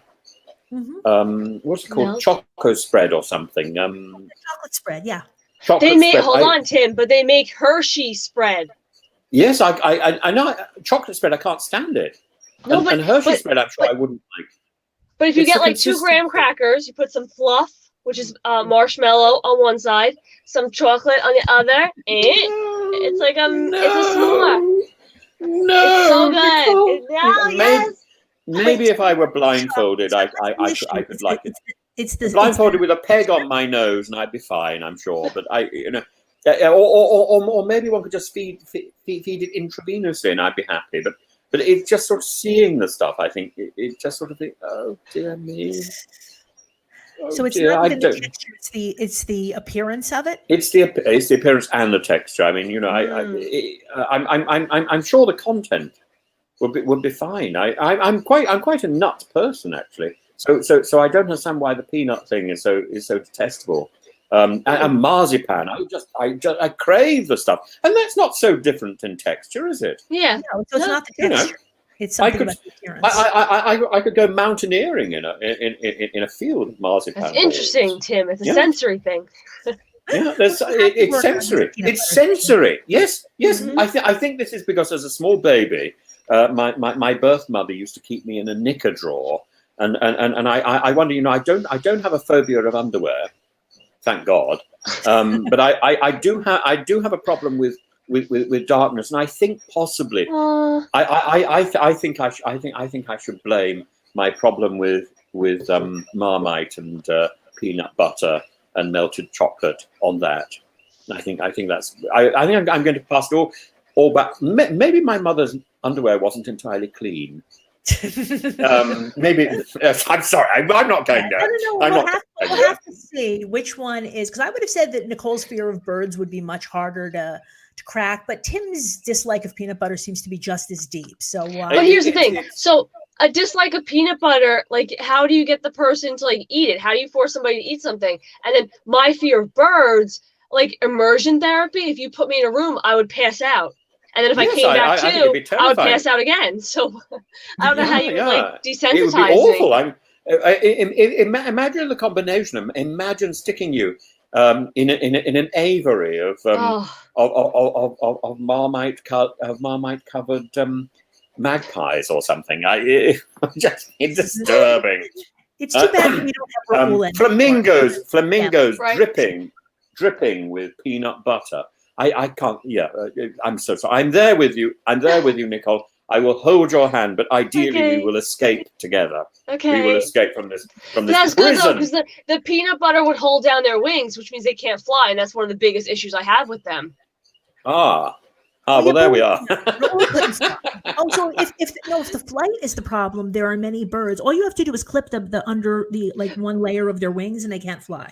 And it doesn't harm them; they grow back. But you know what, though? I guess I'm a liar because I really don't like ostriches or turkeys. Those are my two that I hate the most, and they don't fly. What about penguins? I have my penguin ring. I like penguins. I like the aesthetic of penguins. From far away, I like the aesthetic of them. But when I found out how tall emperor penguins are, I was like, what the hell? Like, they're like freaking 4 feet tall. Why would a penguin be 4 feet tall? I would imagine something that's like hip high. Yeah, no, if it's almost as tall as me, I would have a very different reaction. No, we like our penguins to step out of the off the celluloid of Mary Poppins and the little ones. They're cute. They're cute. Cute. And ideally. And the ones with the yellow things? No. We're not into those really. We just like the ones that look as if they're in there, as if they're going to attend dinner. Like Happy Feet. Yeah, Happy Feet. That's fine. You see, we've got a point of bird reference. Yeah. Okay. And feather boas are perfectly okay, aren't they? Yes. Yeah. You see, we could do a feather boa and strut our stuff. Okay. So after the reward challenge, it's raining again. This is what happens this season. There's a lot of rain, and rain is also, Nicole, in terms of how unpleasant it is. They have a lot more clothing and a lot more clothing changes than they do in Modern Survivor. Because the problem is often when you get wet in Survivor, often you can't really get dry. So the combination of being wet and cold is kind of the worst. Now, again, this season we see them wearing hats. And they have rain slickers. None of that none of that survives for much longer. Now, but again, like, can production let you, like, someone like me? I'm thinking of like Big Brother comps. When I would be soaking wet after a comp, I would be literally convulsing to the point of like, we need to get Nicole inside, get her in a hot shower, and stop it. And like, that's just the way my body's built. Like, if I'm convulsing on the sand on an island. And like, they must have to do something. Right. Well, normally, look, it's a pretty warm climate and humid. So the idea is they don't get that cold. Okay. You are a little skinny thing, and it doesn't surprise me. Like, I have enough padding. That's never going to happen to me. But that's why they also, one of the things that they will win things like blankets and they do get a shelter. Although what we see in this episode is that they make the shelter much less useful. right? The tarts. Yeah. Right. Yep. So again, they're just again flagging for us this issue that it's raining again. And remember that this new camp that they build is in a dry creek bed, right? And they mentioned that again in this episode. Remember when we had to build the new camp, and Roger was concerned about doing a dry creek bed, and then they just kind of let it go. But again, lets me know that maybe this is going to continue to be a problem. Right? Yes, well, we got the end of the preview of the next episode. It looks as if it's going to be a major problem. Yes. Can I just pick up a cat? I'm afraid yes, please. She's just been a little ill, so I think she needs a little attention. Come on. Hello, honey. Hi, baby. I don't know whether she's going to settle. So we see them the next day, and Elizabeth says, it was great to eat yesterday, but we're still depleted. One meal isn't enough to fix it. She can't get out of first gear. And she is also, Elizabeth is another little tiny person. So that's why she's having even more of a problem. A hard time, yeah. And also Nick tells us again that, his mouth is still sore. It's something that came up before. Because again, they have all these problems, the combination of lack of sleep and especially lack of nutrition. Yeah, absolutely. Bodies do start to break down. So Nick makes a perfectly reasonable decision. He's like, I'm not going to waste my energy right now fishing. I want to save my strength for comps, right? Especially because he knows, right? The only reason he didn't go home last week was that he won immunity. Right? That's why Jerry went home, because their original target wasn't available. So they went to him. He knows that he's going to be in trouble, right? He knows that the Ogakors are going to pick off the coaches. And who do you have? The little tiny, 100-pound girl, who's 5 feet tall. And then you have the old guy, and then you have Nick. So, right. So guess who's going home first? Yes, of course. Right? Yes. But there's also a common survivor trope of, the black guy is being lazy again. Right. It was worse in Borneo. But it is something that I just want to make people aware of, especially, Nick went to Harvard Law School. He was on the law review, which I did not make. That basically means you're like having a second 60-hour job on top of the 60-hour job of being a law student, right? Wow. They just work incredibly, incredibly hard. So no, Nick is not a lazy guy, right? If Nick decides that he's going to pamper his body a little bit, I'm okay with that. Because again, they're just not giving them enough nutrition. Yeah, absolutely. And again, it is always going to be kind of a fine line, because you do want, especially on Survivor, to kind of make it feel real. You do want them to be a little bit miserable, but again, not so miserable that, not just that they die, but when people are too depleted, and this is what started again, they gave them the auction, but the next day, because one meal is not enough, they're all lying around the camp again. And you can't really make TV. And they don't have a show. Lying around the camp. Right. So, I found this a really disturbingly dark edit for the whole of the episode. So we got 15 minutes at the beginning with bitching about Jerry, and then towards the end we got people bitching about Nick, and then I'm going to put it down actually. One second, and then right at the end, in the council, we have one of the nastiest edits I think I've seen in all the Survivor I've seen so far. We've got Proust saying, do you think anybody has not been pulling their weight? And then the camera cuts to Nick. Right. And I just thought that was so pernicious. Clever editing, but right. In terms of the camera work, they're including that shot because we heard several people talking about it. It was not just even this episode. I know. Right. Yeah. So it's like, hey, let's show his reaction. Right. Exactly. And he looks fairly bland, but he doesn't need to react. You get the camera. That edit is doing the job for you. And it's brilliant, absolutely brilliant. But cruel. That's a very valid point. You don't have to react as long as there's a shot of you that is you reacting. Right. Yep. Exactly. Obviously, it can be edited in, whatever. But we're going to get. There's a wonderful thing, you can find it on YouTube of Hitchcock explaining about editing, and he talks about how you condition the audience to think in a particular way. Yes, so he says the thing where he takes a picture of a girl in a bikini. And the old man, he says the old man looks at something and then he smiles, And so if you put the picture of the old man and then you cut to a picture of a baby and then you cut to the picture of him smiling, nice old man. He says, old man, then take out the picture of the baby and put in a picture of a girl in a bikini, dirty old man. And it's the same footage. So how you cut, what Perception. you cut to changes the audience's perception of who you're initially looking at. And I see this happening so often in Survivor. And I think, my God, was I lucky on the circle.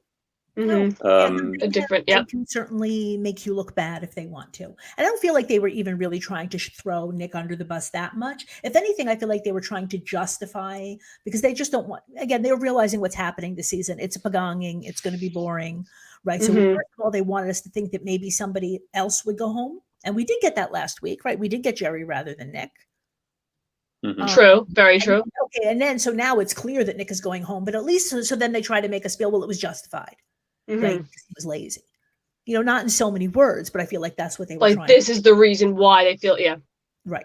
Rather than just saying, it's a game move. Again, he's on a tribe and he's outnumbered and somebody has to go home and it's him and he doesn't have to be at fault. But that is, I think, where super fans would be more aware of that. Whereas I think people who are not, that's what people are telling. That is the incentive. And so, people tend to accept it. But because typically viewers don't just want it's a game move. He's the one we wanted out, or he's whether it be outnumbered or he's the biggest threat. People want this specific reason, this one reason. That's why. So they could be like, oh, okay, makes sense. Right. But so back to the food thing. So they are weak. Elizabeth says she's shaking and she's nauseous. I think that this might be next. Let's see this next time. I'm not sure it was in this episode, but I remember that her hair was falling out. And by the way, I think this is why, a lot of people were really, really not in good shape. And I think this is why Survivor went back to 39 days, because Borneo was 39 days. Australian Outback was 42. I see. Again, because it was such a big hit. It's like, how can we eke more episodes out of it? And then I think just having seen how hard it was on everybody, then no, we're going back to 39. Yep. No, her hair was breaking off, falling out. It was bad. Which I cannot believe, because when I think of it in the context of last season, I'm like, oh, I went 100 days. It's a third of it. However, when I think of it in the context of this season, having not eaten week 1 and was tortured by that, I couldn't imagine doing it for another 3 weeks. So if you think about that, 30 days, that's a long time. It's a very long time to not have food or solid sleep or etc. Well, that's one of the reasons I've never tried out for Survivor, because I just know that me without food and without sleep, I might make good TV because I would not be a fun person to be around. Nicole, did you find you slept properly on Big Brother? Yeah, my first season, I slept because they let us, our schedule's 10 p.m. to 10 a.m. we have to sleep. And I'm the type of person, once I'm out. I don't get woken up easily. I'm fine. This season, I was a lot more anxious and on edge. So for the 2 weeks, I thought I was sleeping, but I really wasn't. So when I got out of the house and, I was at another location after being evicted, I was out cold. I passed out on the couch and slept heavy and dreamt, and I was like, damn, I guess I haven't been sleeping for the past 2 weeks. No, I found in the circle A it was very hot, and B the lighting just didn't disappear really. The lights can be tough, and I found that sort of, and having my cat with me as well, who was uncomfortable really with that level of heat. One of the issues was that the lights, and then the other thing was that they realized that they had to close the windows, especially on that one side of the building, because they closed the windows completely. UK is like Big Brother in the sense that it's happening in real time, and they were afraid of the equivalent of a wall yeller. Somebody could go out there. And true. So they had to close all the windows, and so they brought in a lot of fans, but people were very, very unhappy. And you said that the cat was suffering too. So so that was not deliberate, trying to make somebody easier to make better TV. It was I was like a running advert for Dyson. At one point, they just kept bringing fans in, and it Oh, made a huge amount of noise. But they could do these amazing things where I think cancel it. Yep. they layer the noise of the fans. So they got me out of the flat, so recorded the fans on their own, and then they could sort of layer that over the footage they used, and the one cancels out the other. So it sounded as if I was in a sort of very quiet flat. In fact, I felt I was in a factory. It was sort of constantly making this noise. Yeah. Okay, so Probst, Brian, but they realize, like I said, they have a problem. So I did some research. Yes. Probst on his Wikipedia, it says that he's an ordained minister who can perform weddings. And I followed this up. There's a thing called the Universal Life Church, and you pay a small amount of money. Yes. And you become a qualified wedding officiator. Officiator. So and Ian McKellen is one. Yeah, Gandalf can do it. I want to be one. Just marry. I think I quite want to be one. Right? So I think it's a little bit sort of. Probst is somebody who I'm taking a bit of a disliking to. The more it goes on, the more I find I just don't. Yeah, I find I just don't like him. I find it just worries me, and I don't like the fact that. So I discovered today that he dated one of the contestants for about 4 years after her season. Yes. Yeah, it seems a little bit like, you just don't do that sort of thing. I think it's sort of he's using his power. He's using his power. No. After the show, not before. Even after the show, it's just sort of it's all a bit. I don't think so. I think like it's life. Like I'm the type of person, like I think years ago I'd be like, oh, that's a little weird. But now that I've been in it and in the realm, I get it now. Like I was always the person that would be like, showmances are weird. It's creepy. How do you connect with someone that quickly? I don't get it. Having done the shows, now I get showmances. I understand why people in the realm date each other, why people in the realm switch partners. Like, absolutely. No, I can understand that within. But you see, Probst is such a sort of god in the universe of Survivor. I just think it's like sort of rogering the deity. It seems inappropriate. Well, see, that's the thing too, because you have like the educator mindset. I agree with you because it's kind of like a teacher dating a student after they graduate. There we are. I hear what you're saying. Yes, I do agree. It just seems a little bit sort of. It seems to me to be an abuse of his position. And he's because increasingly he's setting himself up in this position as the provider. In fact, in this episode, he says, "I provide and I take away." He might just well say, "The Lord gives, the Lord takes away. Blessed be the name of the Lord." But back now, and the Lord's name is Jeff. Right now, Probst is the showrunner, right? He's an executive producer, and that is true. Whereas back then, he really was just the host. Yes. He was not. But he's a host with a lot more than most. And he's already taking on airs and graces, which I think are highly questionable. And his manner, I think, is highly questionable. I find it disturbing, anyway. I like Jeff. Yeah. Do you? I do, yeah. Well, I think you say maybe it's because you're not responding to the dimples. Yeah. But Tim is gay. Tim could respond to the dimples too. I could. He's cute, but I just think he's. And maybe because like I know like how he is, like what he's become. Like he is Jeff. Like he's been in it so long. Like he's just like, I don't know. He is. I always feel positively of him. Really? Mm-hmm. Yeah. Well, anyway. It's like Julie Chen. Like, how can you not like him? Who is Julie Chen? So Julie Chen is the host of Big Brother. Yes. Oh right. Oh, I'm so sorry. Right. I don't know who that is. But the hosts are paid a huge amount of money. I'd imagine so. Yeah. No, they really are. I was learning some of the figures the other day, and I think, oh my god, God.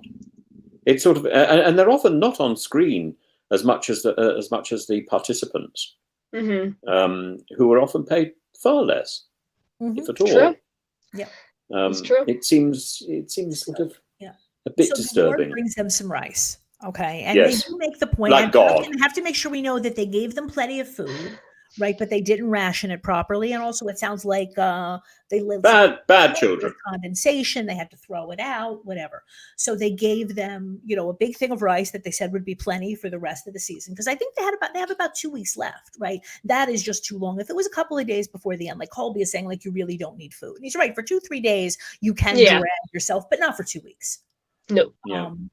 So they're going back and forth on that. And then Probst also throws in, I'll give you 25 more hooks, right? So they can also fish, and they're like done.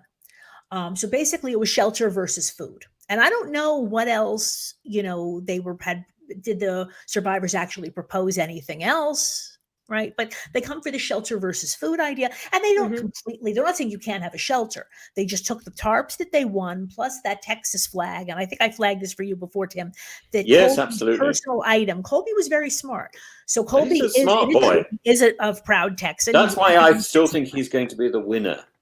But I think because Tina is playing the jury so firmly, that Tina, and she did a little bit of it again today.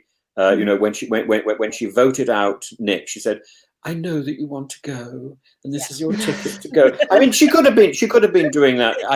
It's such a sort of silky, sort of snake-like reasoning. Yes, last week I was beginning to warm to her a little bit. Now I've de-warmed to her. I just think she's very manipulative. Get through the episode, okay? At this point, I'm so sorry. I'm so sorry. I'm going to get to tribal, but let's just kind of do it in order, because otherwise people get confused. I am very easily confused. So I'm so sorry. No. So we're still in this food versus shelter, negotiations such as it was. But Nicole, I just want to make sure you understood. So they all get to bring what they call a personal item. Yes. Right? Yep. Right. Whatever. So Colby wanted a Texas flag, but Colby is a smart guy. So what he does is he gets a very, very large Texas flag, quote unquote. He gets it like weatherized. They turn it into, like a waterproof tarp, and they even put the grommets around the edges. Nice. So it just happened to also function as a tarp. No, he totally pulled one over on production. They Smart. did not until it happened. Very smart. And they weren't just going to take it away, but they're like, okay, if we're taking the tarps, we're taking this too. Yeah. All right. And so they just go, they get more leaves, more branches. And they said, so it's not going to be as waterproof, right? But it will at least be kind of like water resistant. And like I said, they get a lot more clothing, because in subsequent series of Survivor, it really, especially women, like when there are always a few bikini babes in the cast. And so they don't get things like coats anymore, right? Because they want you to be naked as much as possible. But back in season 2, they had enough clothing that, they're going to probably be okay. Yes. So that happened. So then we have our pre-tribal, strategy session, such it is, or the lack of strategy here, because Colby also sees the issue. He says, Amber is nervous. Will she join up with Kucha? Right. And then she says, well, I'm not sure that I can trust them. What would you, Nicole, at that point? Would you flip? If your alliance has told you you're at the bottom, do you flip? Yes. If your alliance has told you you're at the bottom, you absolutely flip, because obviously you're not on their totem pole. You're not like here. Like, I have to put stuff like in my perspective, otherwise it doesn't make sense to me. Like, when I think of even like, okay, my season, they started breaking off and making like a group, and of that group, I realized I was number 5, if not number 6. And I was like, okay, this is a great offer, but I'm not your number 2 or your 3. So I'm going to go talk to these guys over here, where at least I'm number 3 and number 4. So in that sense, if you're at the bottom of the totem pole, if it's early in the season, then you kind of ride it out. But if it's getting later, you need to make a move that's going to knock you up either on that totem pole or on somebody else's.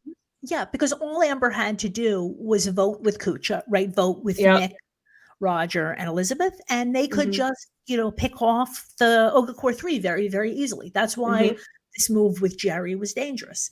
But fortunately for them, not fortunately for the viewers, Amber, chickened out basically. Yeah. I understand her saying, she's not sure she can trust them. We know that she does have a relationship with Elizabeth, but I'm like, what do you have to lose, right? Where you stand with these people. So I would say take the risk. I agree, especially when you know you have to take the risk, because otherwise you're just shooting yourself in the other foot.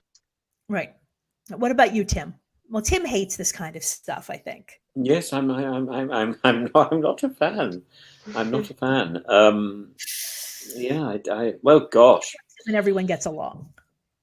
Yeah, I want everybody to get along, really, and Agreed. and then the die is cast. You see how it falls, and you take your, yeah. Well, like I said, in real life, I want everybody to be nice to each other. In a social strategy game, I love it when somebody realizes that they're in big trouble and they fight and flip. Absolutely. But it doesn't happen here, right? And so, as Tim pointed out, they gave us some quote unquote reasons, right, to feel okay about Nick going home. Yep. Right. Yep. And we say, oh, now the other thing though, it was fun though with this. Now, query, it's possible that they knew. Right, that Amber was not going to flip. There might have been a conversation between Elizabeth and Amber that we didn't see. But, Nick votes for Keith, right? Did you catch this? And he said because, it's arrogant that he didn't even bring his backpack, right? I understand. Yes, I didn't understand that at all. Okay, but, again, your vote. He wants to vote for one of the yoga cores, right? And so his argument with Keith is so sure that he's not going home that even bother to bring his stuff, right? That's arrogant. Yeah, that's like, come on. It is a thing. It is a thing. But again, they're trying to give us a reason for a vote that doesn't really have a reason. Oh, I see. Yeah. You have to bring your bag just in case you get sent home. Yes, right. Just in case. So like think about again, Big Brother, if I'm on the block next to somebody and that person's packing their suitcase and I'm like, nah, I don't need to pack. That's gonna piss off. That's a social play. That's part of your social game. You're gonna piss people off. Right. I so see. Even if you know, so every day you have to pack your suitcase as if you're going to go home. Every Thursday, there's two people on the block, and one of them will get voted out by the house guests. So every Thursday, those two people have to pack. Mm-hmm. Oh my goodness. And again, even if you're quite sure that you're safe, well, first of all, you never know 100%. Yep. Secondly, like I said, it's just a bad social move. Right? Exactly. Right. Yes, we didn't have to do that. I'm quite relieved. But having this plan work, like I said, let's say that Amber, wrong game. You're Nicole. I really need to get more sleep. It's election day. My next week, I'll make more sense. When do we know the result of the election? Sorry? When do we know the result? We'll start getting results tonight in terms of how long it's going to take to really wrap it up. It depends on exactly what happens.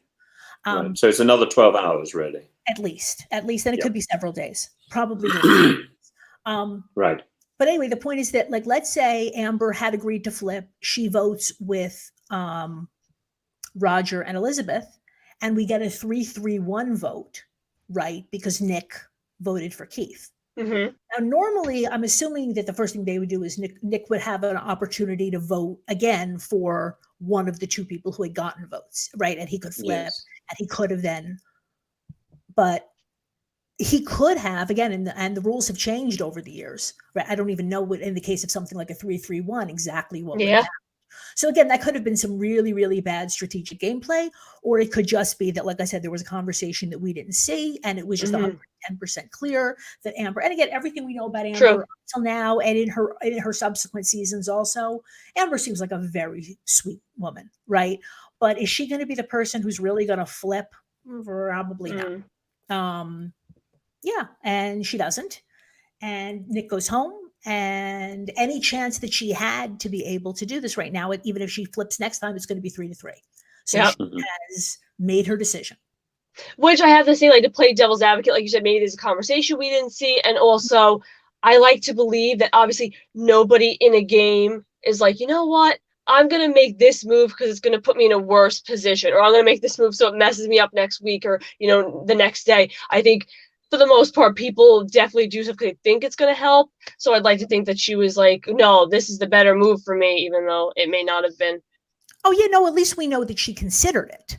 Yeah. But she was not ready to do it. And so we said goodbye to Nick. Unfortunately, again, it's extraordinary. So much of this passed me by. And this is the sort of thing that you regard as sort of central to the show, and I'm just not picking it up. So I think I would be a dreadful player. Well, because No, again, the strategy part of it is the part that you're not so keen on. You're very good. Well, again, the strategy I can understand strategy, as sort of the sort of chess playing, but I just find this sort of social strategy I find so uncomfortable. I don't think I'm even picking it up. It's like think like 3 steps ahead of people. You think like, why is that person telling me what they're telling me? If I do this, how will that person react? It's very, I don't know. It's very. I find that to be the most fascinating part is the social aspect. But I do think 3 steps ahead, Okay. or more. The point is, I just don't want to participate in it openly. I think.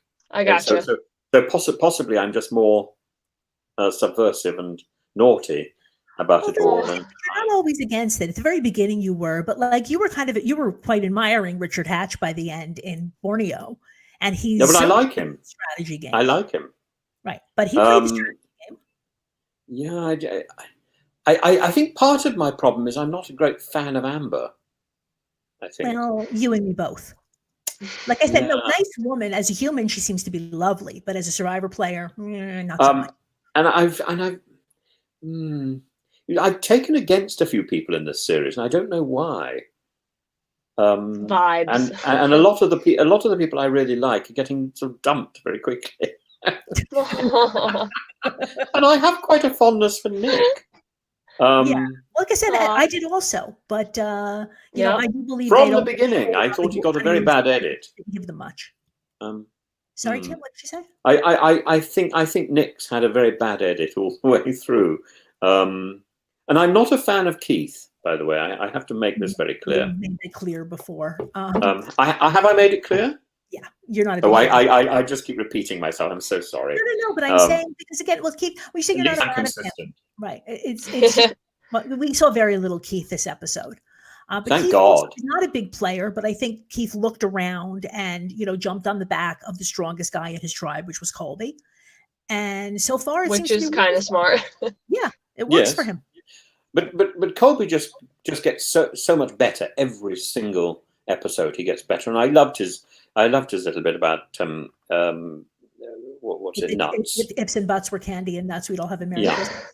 Yeah. I just love it. Is that an expression, or is that something of his own? I think his own. I've never heard. Yeah, really? Yeah, I think it's perfect. But it is to hear these kind of like old school expressions. Like, so there was, well, you did watch 40, Nicole, or part of it. So Michelle. Part of it, yep. Survivor 40. Same thing. Is it? She must have spent like a lot of time as a kid, like hanging out with her grandparents, because she uses terms like malarkey. Yeah. Oh, yes. She's a very attractive young woman who sometimes sounds like, an 80-year-old grandfather. She uses, and it's fun, right? It's something that makes her an interesting character. Absolutely. I grew up with like older relatives and everything, so I say random things like "now we're cooking with gas" and stuff like that. That people are like, "What are you saying?" Would you favor the wireless or the radio as a concept? The wireless or the radio? Yes, an older generation would generally talk about switching on the wireless, whereas my generation would tend to talk about switching on the radio. And I think radio. Modern people wouldn't talk about it at all. They'd just talk about putting on, listening to YouTube or something. Yeah, definitely radio. I never really heard of wireless. Really? Don't you think wireless is lovely? Yeah, and I think wireless is wonderful. Tune in to the wireless. The wireless is on. I think it's rather nice. It sort of puts Wi-Fi in its place. Yep. Sure. Yep. But Tim, let's just go back to something you said earlier with Tina, that when they were about to vote Tim out, or they were about to Nick out. Right, my brain is really not working. When they were Tim is on the way. Tim is on the way. I'm sure. Comment that I didn't write down. So do you remember what it was? What the thing that Tina said? Yeah. Where is it? What you said it earlier, but anyway, the point is that Tina, in her quiet little way. Oh yes, she said Nick wants to go. Right. So this I'm doing him a favor. If she cocked her head on one side like Princess Diana, she couldn't have done it any more sort of. It was quite vicious She said but buddy or something. Yeah, Hmm? I'm not sure if I got the wording. The buddy was at the end. I'm pretty sure. Like, Yeah, here's but your so this ticket is for you, buddy. yeah. So here, something like that. She's playing Savage. to the jury Mm-hmm. when they see that before they make their vote. They can say, "Oh, well, Tina's nice." Well, they really." don't see the voting confessionals. That doesn't show up until they'll see that only when the So in that sense, you could argue like playing America, playing production, playing the viewers, like, oh, well, Right. he wants out, so I had to do it. Right. Yeah. But something about her tone made me think that wasn't the only reason she's doing it. Right. She is No, so nice. not because at you know all. I think it was very calculated. Mhm. But it's just sort of. I love Tina, but I'm not sure Tim agrees. Don't agree. I was beginning to warm to her last episode, and then I thought, no, a snake in the grass. Can you admire what she's doing at least? No, I don't admire. I don't admire nastiness. I resent nastiness. Hatch was so much nastier than Tina has ever been. But he's And you just love such a he's such a lover. And he's such a Tim, don't watch Big lovable Brother. man.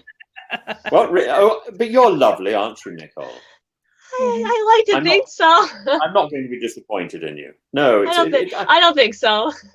I just think, occasionally you have to do things which are nasty, but Mhm. but and you have to recognise it's a game, but it's where the nastiness gets into your character, Yeah. and this is the thing which I find disturbing, and this is so Tina's sort of manner is part of her character, and I just find that disturbing. Mm-hmm. I can see that. And I understand it, but like I said, I completely disagree. I love her. I think she's a complete, total little badass. And like I said, she's also a Southern lady. So in her real life, I don't think she goes around doing things like this. Right? I think that she's generally very sweet and very charming. You give her an opportunity, right, to play a game. You and see, I just find weaponizing charm. Why not? Why not? In a sense, because the word charm is all about witchcraft and magic, isn't it? It's all about winning somebody over. Is that where the term charm as a character trait comes from? Yeah, and to charm somebody is to deceive them, is to put them under your spell. And so she's just going back to the original meaning of that word, but I find it disturbing. And I would like, would I like people to be honest? I suppose I would. No, I wouldn't. I don't think honesty. I think honesty is an overprized virtue. I think what one wants is kindness is not overpriced. Agreed. I agree with that. Kindness over honesty always, every time. Mm-hmm. Again, and in the real world, I basically agree with you. I'm in the real world. Well, I'm in as close to the real world as I can. I'm in our little version of reality TV. We can do a Princess Diana here. There's 3 of us in this program. No, sorry. I'm sorry. I hadn't heard that one before. Yeah, no. She was talking about her marriage, and she said there were 3 of us in this marriage. Yeah, there's 3 people. There were 3 of us in there, so it was a bit crowded. Yes, I I rather like 3 of us here. I think it's a very nice trinity. Yeah, but if I were in a marriage, I might feel differently, right? Then I might want you all to my own, all to myself. Although again, look, if that's what floats your boat, I'm very big on whatever 2 or more adults want to do is none of my business. But in that case, I don't think that Diana knew what she was getting into. That was the whole point, right? They wouldn't allow Charles to marry Camilla, so they married him off to Diana. Yes, I know, but their relationship. She had expectations which were never going to be fulfilled. Poor dear. Right. And also, I think she was deceived into doing the interview, which is only now coming out. And I think that's because what I think is so exciting about reality TV, and this is why I would like to see it preserved, which is why I think it needs rescuing, is it puts the thumb on real reality. and it Mhm. says that, people are manipulative. People are Absolutely. people will be driven to do things, and Yep. and let's see how their inner workings are going. And what I find a little bit disturbing is I think reality TV production doesn't always trust its casting. If its casting is good, it doesn't need to have things out of sequence. It doesn't need to be whispering things in participants' ears. It can actually trust that the edit will work itself out, because people, when they're left to their own devices, are fascinating. Yep. And there's always going to be drama, because that's how we are. It's very true. And if you trust the system, it may not naturally slot into 10 tidy episodes, but it will produce those amazing arcs of reality. And I think sometimes there's too much over production, and I'm certainly seeing it in Survivor. And I did enter this in the best possible spirit, and when I don't see it, I call it out. I say, this is just simply amazing. And there have been episodes where I've just been flabbergasted. This is not one of them. This is an episode which I find deeply, deeply manipulative, and where I think nobody comes out of it well. Everybody looks nasty, right the way down to the people I like Colby. Everybody is nasty. Everybody is bitching about somebody else. There's nothing good. Now you could say it's because they're hungry. It's because they're hungry, in which case production is simply not fulfilling its care of duty. And there are many things it could have done to ensure that they're not hungry. It could have it could have run a pile of chickens past them. There are plenty of things it could have done surreptitiously to ensure that these people are not on a starvation diet. It doesn't make good television. It's cruel. Right. Well, and like I said, that I don't think they did on purpose, and that's why they did give them more food. And like I said, and they did rework how they did certain things. They gave them more food and took away their shelter. I think it's manipulative and cruel. As I say, nothing about this episode makes me warm to any of the characters or to the production. This is the darkest episode we've had. One of the most interesting, but one of the darkest. I think the darkest we've had in it's 2 series so far. Well, I better fasten my seatbelt. Anything else, Nicole? Is there anything else you wanted to talk about from Survivor? I don't think so. I think, like I said earlier, I think it's just interesting. I didn't realize how that kind of a strategy, like we were talking about earlier with the good versus bad, how that originated in such an early season. I always see that's kind of like the whole moral thing is something that kind of came into reality TV later on, but I guess not. Really? No, if anything, like I said, it's become less prevalent, because back in 2000, there really was a whole thing about, do you want to give money to, bad people, quote unquote. Whereas 2020, I don't even like that whole bad. Yeah, maybe that's more so the thing, like, I think nowadays, whereas the game players are able to separate it and be like, well, this person played a great game, they had a great social game, they played comps, whatever it may be. Whereas it's the fandom nowadays that I think is more hell-bent on the, are you a good person? Do you deserve it? I see. Yeah. I see. Like I said, and to me, that discussion, for me, literally like in a game, for me, almost doesn't make sense.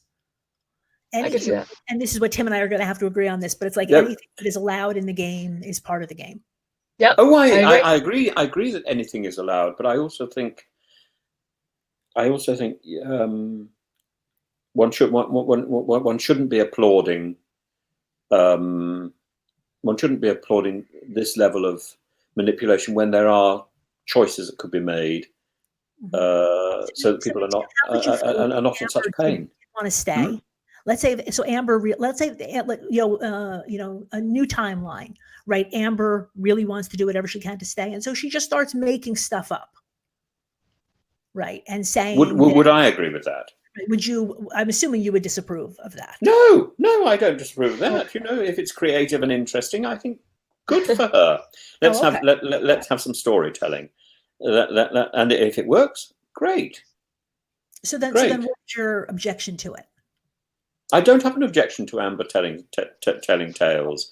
My objection at this point is mostly to the starvation diet, and to the sort of desperation of this. I just don't. I feel uncomfortable watching people starve. You're gonna have some issues. They're not starving, but you're gonna see people suffering in different ways also in the next season. They get creative. So we'll I don't know whether I approve of that. It comes down to my thing that, the days of gladiatorial combat as entertainment were ended in about 400 AD. And they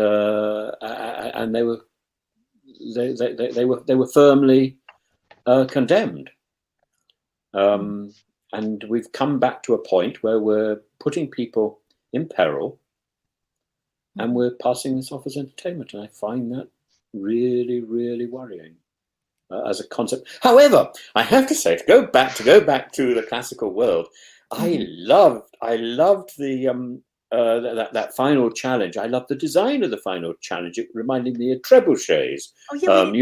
There's great catapults. We completely skipped over the actual immunity challenge, right? The immunity challenge itself was so dull, but the design was beautiful. And they've done this many times, and I really do enjoy it because it's that combination of, you have to keep the fire going, right? You have to keep bringing water. I mean, it's, on the one hand, it's very simple, right, and very easy to build. But those machines were just lovely designs. That alone sort of goes some way to redeeming this episode. I felt uncomfortable. Yeah, I felt increasingly uncomfortable with so many things in this episode. So I'm so pleased that Nicole joins us to discuss it. She brightened up my entire evening. Thanks. Yes. Thank you. Tell everybody where they can find you on social media. You can find me on Instagram at Strong Island Nicole. You can find me on Twitter at Strong Island NI2, and you can find me everywhere as the Hello Friends podcast. Yeah, tell people where they can find, just under Hello Friends. You search in any podcast engine. Yep. So on all your favorite podcast providers, Stitcher, Spotify, Google Play, and Apple Podcasts, as well as on YouTube, Twitter, Twitch, and Facebook. We have the video versions of the podcast, and it's Hello Friends podcast everywhere. And we're on socials, so if you're like, oh, I can't find them, just type Hello Friends into Twitter or Instagram, and you'll find us. Awesome. And Tim, what about you? I don't really understand about podcasts. I can find some of these things on YouTube, but I'm not really very good on apps, and I've just got a new phone, so maybe I'm going to discover. I will help you with it. Is it nice? An Apple phone or a? It's an Apple phone, but I'm not sure what version. I will teach you how to use the Apple Podcast app. It is. Okay. You'll have to teach me. I will learn. So people can find Tim on. Yes, they can find me on YouTube on Zontul Films Limited. That's ZONTUL FILMS LTD, but I can do it in American now. ZONTUL FILMS LTD. Now I feel like Liza Minnelli, Liza with a Z. And isn't that great? I heard her singing it the other day, and she does it so fast. Anyway, that's YouTube. And on Instagram, I'm Professor_Tim_Wilson. And do join me there. I'm going to be doing lots and lots of content over the next month. And I hope it will be uplifting. I'm still having a problem with my cats. I got a bit distracted because the older cat Hannah just vomited on the carpet. Which, because she hasn't eaten anything for days. So I'm quite disturbed by what she vomited. So it's poor thing. I'm very worried about both my cats. And then what else? I'm on Twitter. On Twitter, Prof_Tim_Wilson. Yeah, and I'm rather enjoying Twitter because I can say sort of firm things. I'd love to see Tim on a chubby bunny. I'd love to be called Chubby Bunny as well. Chubby Bunny, We would we love love to you. have you on. Well, come out. Let me know how I can. Let me know how I can join you, and I'd be very happy to join you. Of course, I'm gonna follow you on send Insta me and Twitter. send me a DM on Oh, Instagram or something, and let's set it up, and I'll come and I'll come and do it. absolutely. I have to find out what you do on Hello Friends, but I'd love to be your friend. Okay. So yeah, and we must pursue this relationship as we have this being on reality TV in common. It's and true. Yeah, it's true, and we're a very small group of people. Extremely. Yep. And I think also we need to set up a much stronger support network, because we go through this very strange experience. Yeah. And there is very little support. They take care of each other. I feel like that people do kind of welcome you when you come back, because you're the only people who have been through this. Yes. Right. Yes. But it really is very, very strange. And lots of people have been contacting me over the last year and saying, should I apply for this? Should I do this? And my answer is generally yes. Go ahead and do it. If you've most of the time people have already applied, and I think, well, hey, what am I to say? Don't do it. But do make sure that you've got that support network, and I think that means really, Tim, ideally you have to have professional support. A friend of mine got asked to go to finals for the circle, and he turned them down. So I'm gonna, my friend. No. I think maybe you should congratulate them. But the real problem is it's not just this sort of psychological support that you need, and that's often touted as the thing that people can have. And that's certainly what governments are proposing and things. And I find it rather patronizing. What you need is professional support from old-fashioned agents who can read your contract and say, yes, you can safely sign this. Old-fashioned agents who are independent. I think you also need some union support, because what you're entering into is a world where you are not in control.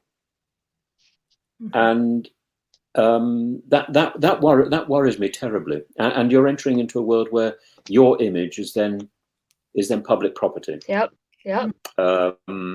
And I was very lucky, and I get the impression, Nicole, that you had a good experience.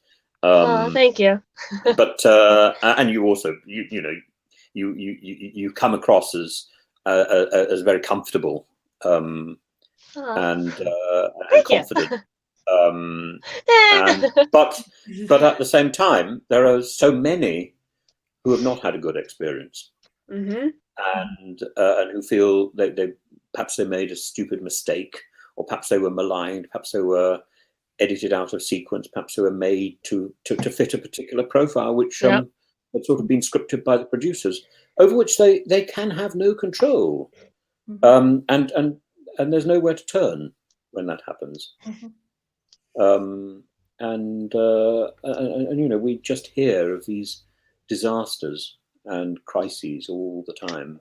On that cheery note, people need to be careful. Sorry. So coming up on Survivor NSFW, so tomorrow, so just programming note, for the rest of the season, Amazing Race is moving into the 8 p.m. slot. Formerly subscribed by Big Brother. So tomorrow at 8 p.m. there will be a new Amazing Race podcast, and then 9 o'clock, right after the episode, we will be going live with Lex Vandenberg from Survivor Africa. So that will be fun. I've met Lex a few times. He's a lot of fun.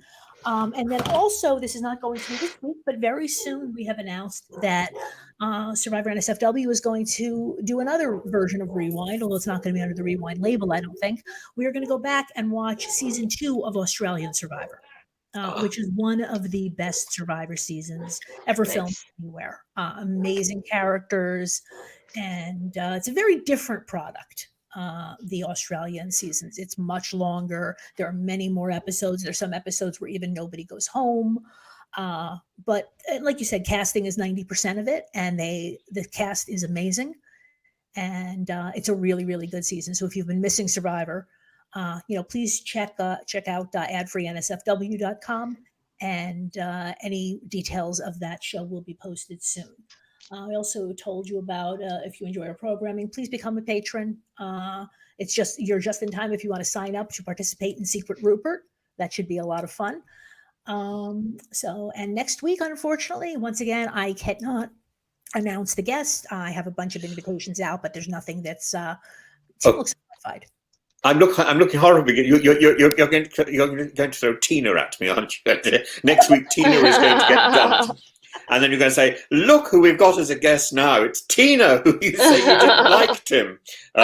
Tina, it's not Tim. Not this anyway. All right. But I must be careful about what I say about people, I think. Yes, I must. Wrap myself on the knuckles. Everybody is back off daylight savings time, so there shouldn't be any confusion. We will be at 12 noon Eastern Standard Time, 5 p.m. GMT. So in the meantime, everybody, please stay safe, stay healthy, wear your damn masks, and we will see you next week on Survivor NSFW Rewind. Bye. Thank you, guys. Thank Bye. you. Bye.